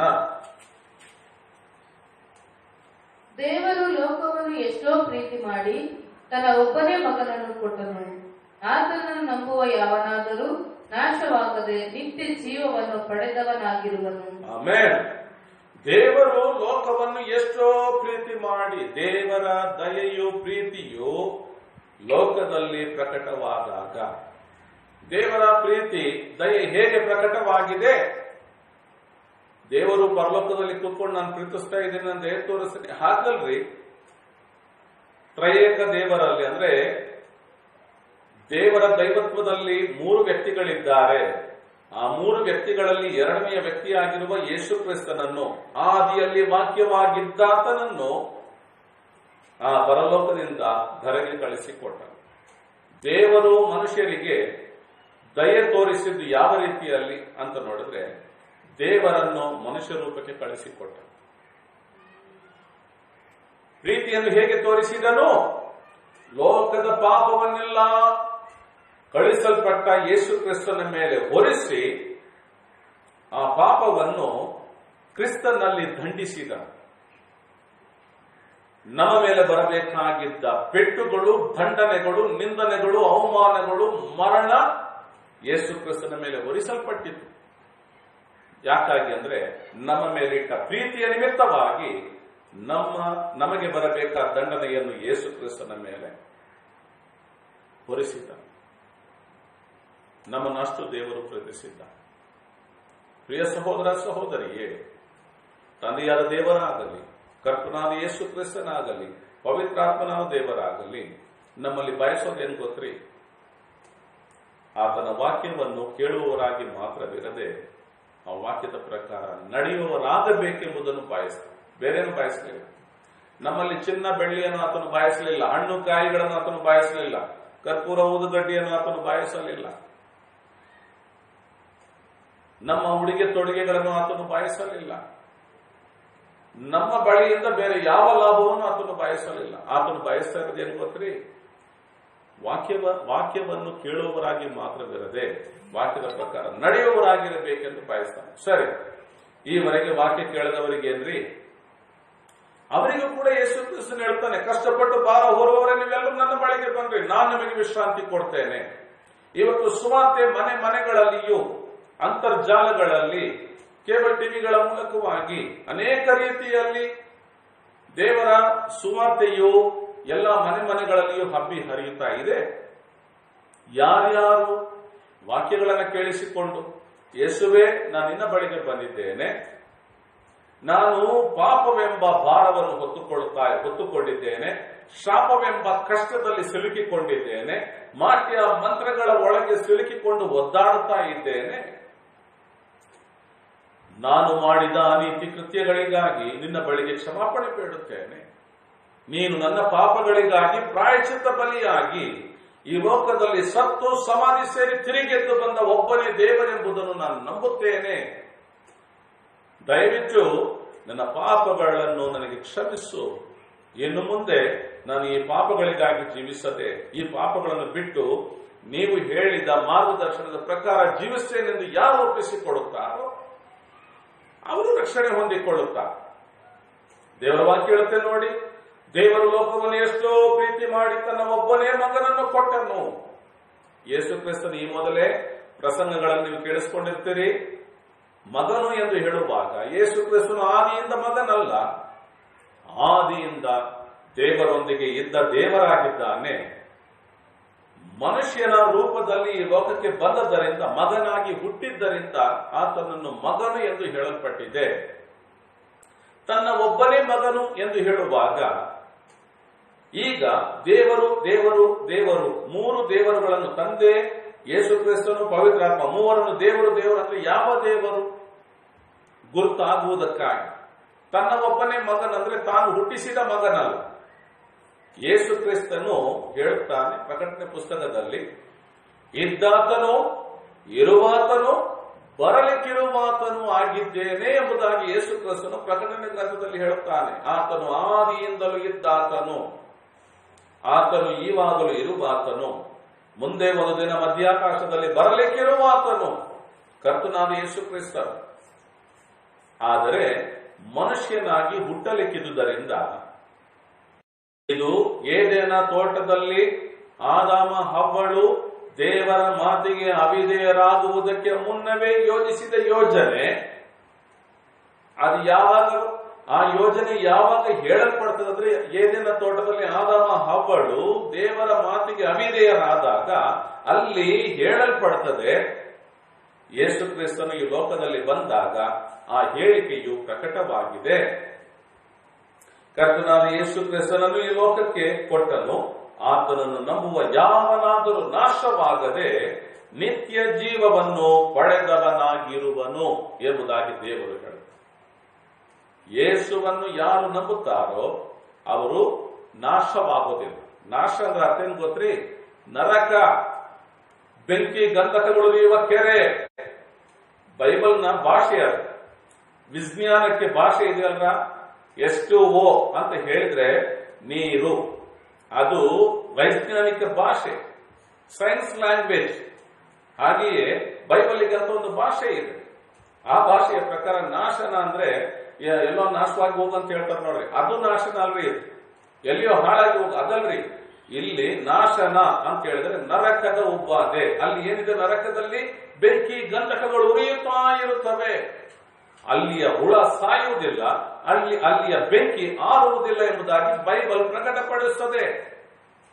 ಅಂತಹ ಸ್ಥಳಕ್ಕೆ ಹೋಗುವುದನ್ನೇ ನಾಶನ ಎಂಬುದಾಗಿ ಬೈಬಲ್ ಹೇಳುತ್ತದೆ. ಕರ್ತನನ್ನು ಅಂದ್ರೆ ಆತನನ್ನು ನಂಬುವ ಯಾವನಾದರೂ ನರಕಕ್ಕೆ ಹೋಗದೆ ನಿತ್ಯ ಜೀವವನ್ನು ಪಡೆದವನಾಗಿರುತ್ತಾನೆ. ನಿತ್ಯ ಜೀವ ಪರಲೋಕದ ಬಾಧ್ಯತೆ. ಈ ಲೋಕವನ್ನು ಬಿಟ್ಟಾಗ ಪ್ರತಿಯೊಬ್ಬರಿಗೂ ಮತ್ತೊಂದು ಜೀವನ ಇದೆ ಪ್ರಿಯರೇ. ಆ ಜೀವನ ನಾಶನದಲ್ಲಿ ಕಳೆಯುತ್ತೇವೋ ನಿತ್ಯ ಜೀವದಲ್ಲಿ ಕಳೆಯುತ್ತೇವೋ ಎಂಬುದು ಇಲ್ಲೇ ನಿರ್ಧರಿಸಲ್ಪಡಬೇಕು. ಭೂಮಿಯಲ್ಲಿದ್ದಾಗಲೇ ನಿನ್ನ ಮತ್ತು ನನ್ನ ಮರಣಕ್ಕೆ ಮೊದಲೇ ಅದನ್ನು ನಾವು ಆರಿಸಿಕೊಳ್ಳಬೇಕು. ಯಾವುದು ಬೇಕು ನಮಗೆ ಆರಿಸಿಕೊಳ್ಳಲಿಕ್ಕೆ ದೇವರು ಸ್ವಚಿತ್ತವನ್ನು ಕೊಟ್ಟಿದ್ದಾನೆ. ನಿನಗೆ ನಿತ್ಯ ಜೀವ ಬೇಕಾ? ಕರ್ತನಾದ ಯೇಸು ಕ್ರಿಸ್ತನ ಸ್ವಂತ ರಕ್ಷಕನಾಗಿ ಅಂಗೀಕಾರ ಮಾಡಬೇಕು. ಮತಾಂತರವಲ್ರಿ, ಜಾತಿ ಬದಲಾವಣೆ ಅಲ್ರಿ. ಯೇಸುವನ್ನು ನಿನ್ನ ಹೃದಯದಲ್ಲಿ ಸ್ವೀಕರಿಸಿಕೊಳ್ಳಬೇಕು. ಸರಿ, ಸ್ವೀಕರಿಸಿಕೊಂಡ ಮೇಲೆ ನೀನು ಸ್ವೀಕರಿಸಿಕೊಂಡಿದ್ದೇ ಹೌದಾದರೆ ಆತನೇ ದೇವರು, ಆತನೇ ರಕ್ಷಕನು, ಆತನೇ ಒಡೆಯನೆಂದು ನೀನು ಸ್ವೀಕರಿಸಿಕೊಂಡದ್ದೇ ಹೌದಾದರೆ ಆತನು ಹೇಳಿದ ಮಾತುಗಳನ್ನು ಹಾಗೆ ಕೈಗೊಂಡು ನಡೆಯಬೇಕು. ಇಲ್ಲವಾದ್ರೆ ನೀವು ಸ್ವೀಕರಿಸಿಕೊಂಡದ್ದಕ್ಕೆ ಅರ್ಥವೇ ಇರೋದಿಲ್ಲ. ಕೇಳಿಸ್ಕೊಳ್ಳೋದು ಮಾತ್ರ ಇದ್ದು ನಡೆಯುವವರಾಗಿಲ್ಲದೆ ಹೋದ್ರೆ, ಆ ಪ್ರಕಾರ ನಡೆಯದೆ ಹೋದ್ರೆ ನೀನು ನಿಜವಾಗಿಯೂ ಆತನನ್ನು ರಕ್ಷಕನಾಗಿ ನಂಬಿದ್ದೀ ಎಂಬುದೇ ಸುಳ್ಳಾಗಿರ್ತದೆ. ಅನೇಕರಲ್ಲಿ ಇರ್ತದೆ ಗೊತ್ತ್ರಿ, ಯಾರಾದ್ರೂ ಏನಾದ್ರು ಹೇಳಿದ್ರೆ ತುಂಬಾ ಇಂಟ್ರೆಸ್ಟ್ ಆಗಿ ಕೇಳ್ಕೊಂಡಂಗೆ ಇರ್ತಾರೆ. ಆಮೇಲೆ ಒಂದಿಲ್ಲ ಹೇಳ್ತಿದಾರಲ್ಲ, ಏನ್ ಮಾಡೋದು, ಕೇಳಿಸ್ಕೊಳ್ಬೇಕಿಲ್ಲ ಬೇಜಾರಾಗ್ತಾರೆ, ಅದಕ್ಕೆ ಕೇಳಿಸ್ಕೊಂತಾರೆ.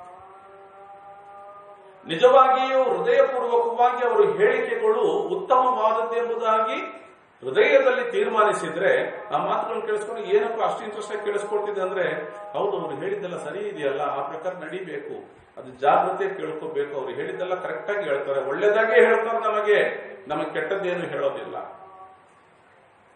ಯೇಸುವನ್ನು ನಂಬಿದೀಯಾ? ಆತನ ಸ್ವಂತ ರಕ್ಷಕನಾಗಿ ಸ್ವೀಕರಿಸಿಕೊಂಡಿದೀಯಾ?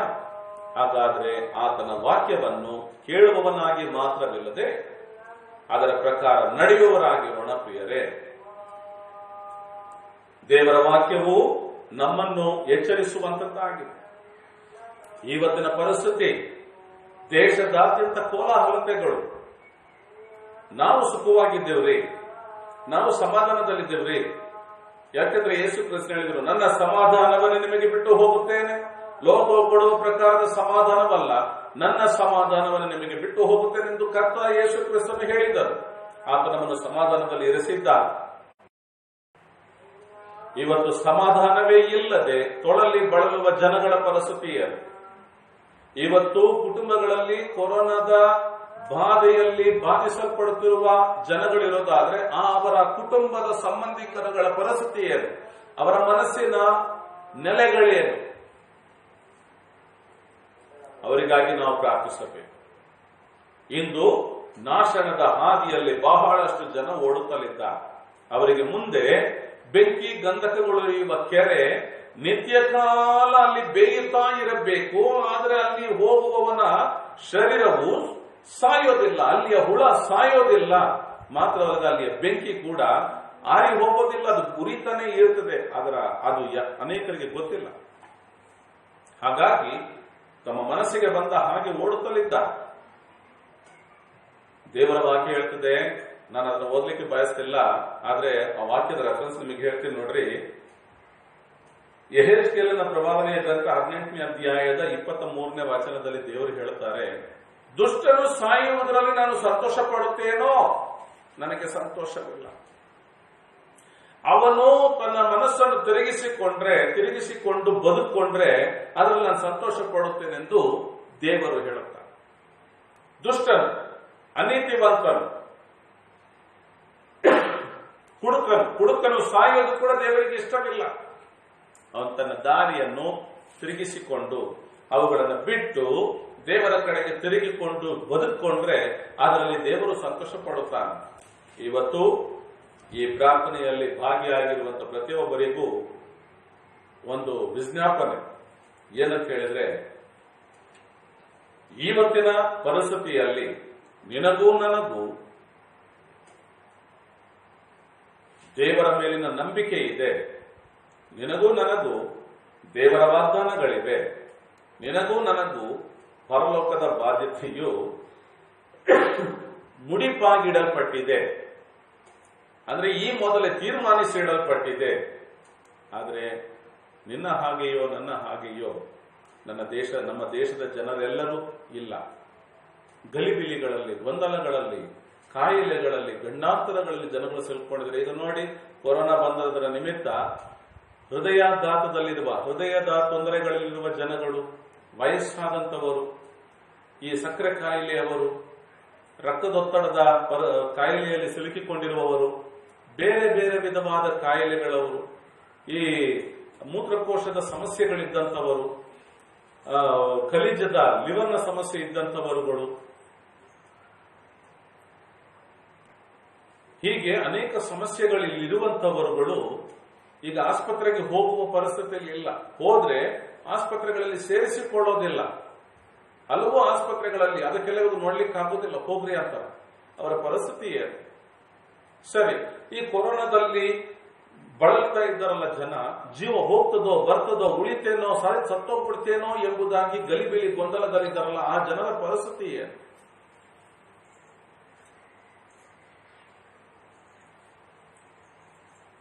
ಸರಿ, ಅವರು ಬಳಲ್ತಾ ಇದ್ದಾರೆ, ಅವರ ಕುಟುಂಬದ ಸದಸ್ಯರುಗಳು, ಕುಟುಂಬದ ಜನಗಳು, ಕುಟುಂಬದ ಕಳ್ಳು ಬಳ್ಳಿಗಳು.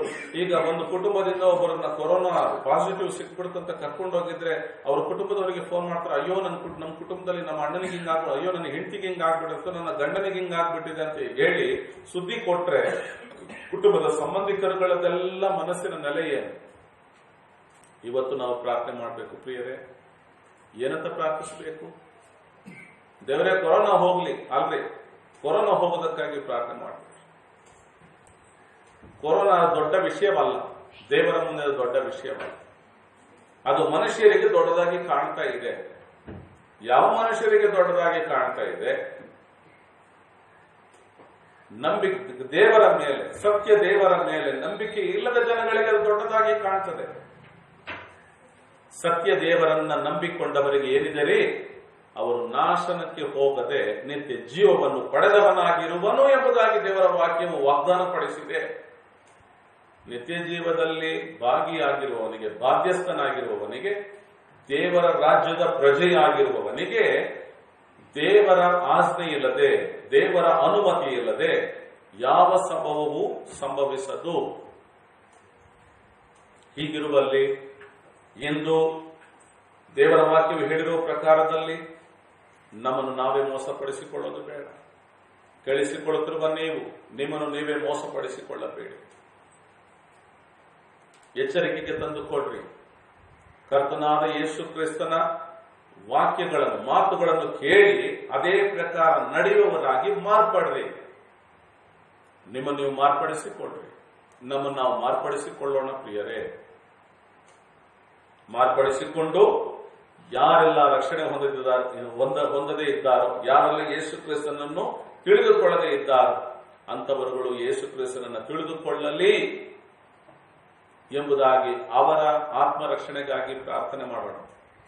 ಈ ಲೋಕದ ಅಧಿಪತಿಯು ಜನರ ಮನೋನೇತ್ರಗಳನ್ನು ಮಂಕು ಮಾಡಿ ಇಟ್ಟಿದ್ದಾನೆ. ಮೂಢನಂಬಿಕೆಗಳ ಒಳಗೂ, ಮೌಢ್ಯತೆಗಳೊಳಗೂ, ಇಲ್ಲ ಸಲ್ಲದ ವಿಷಯಗಳೊಳಗೂ ಅವರನ್ನ ನಡೆಸ್ತಾ ಇದ್ದಾನೆ ಈ ಲೋಕದ ಅಧಿಪತಿ. ದೇವರ ವಾಕ್ಯವು ಹೇಳ್ತದೆ ಅದನ್ನು. ಆದರೆ ದೇವರ ವಾಕ್ಯಗಳ ಮೂಲಕವಾಗಿ ಪವಿತ್ರಾತ್ಮನು ತಾನೆ ಅವರ ಮನೋನೇತ್ರಗಳನ್ನು ತೆರೆಯ ಮಾಡಲಿ ಎಂಬುದಾಗಿ ಪ್ರಾರ್ಥನೆ ಮಾಡೋಣ. ಇಂದು ಟಿವಿಗಳಲ್ಲಿಯೋ, ಮೊಬೈಲ್ಗಳಲ್ಲಿಯೋ, ಅಂತರ್ಜಾಲಗಳ ಮೂಲಕವಾಗಿ ವಾಕ್ಯಗಳನ್ನು ಯಾರಾದರೂ ಹೊಸತಾಗಿ ಕೇಳಿಸ್ಕೊಳ್ಳುತ್ತಿರೋದಾದ್ರೆ ಅವರುಗಳು ಯೇಸು ಕ್ರಿಸ್ತನ ವಿಷಯದಲ್ಲಿ ತಿಳಿದುಕೊಳ್ಳಿ. ಅದಕ್ಕಾಗಿ ಪ್ರಾರ್ಥನೆ ಮಾಡಿ. ಯೇಸುವನ್ನು ನಂಬುವ ಒಬ್ಬನಾದರೂ ನಾಶನಕ್ಕೆ ಹೋಗೋದಿಲ್ಲ, ಅದು ದೇವರ ವಾಕ್ಯ.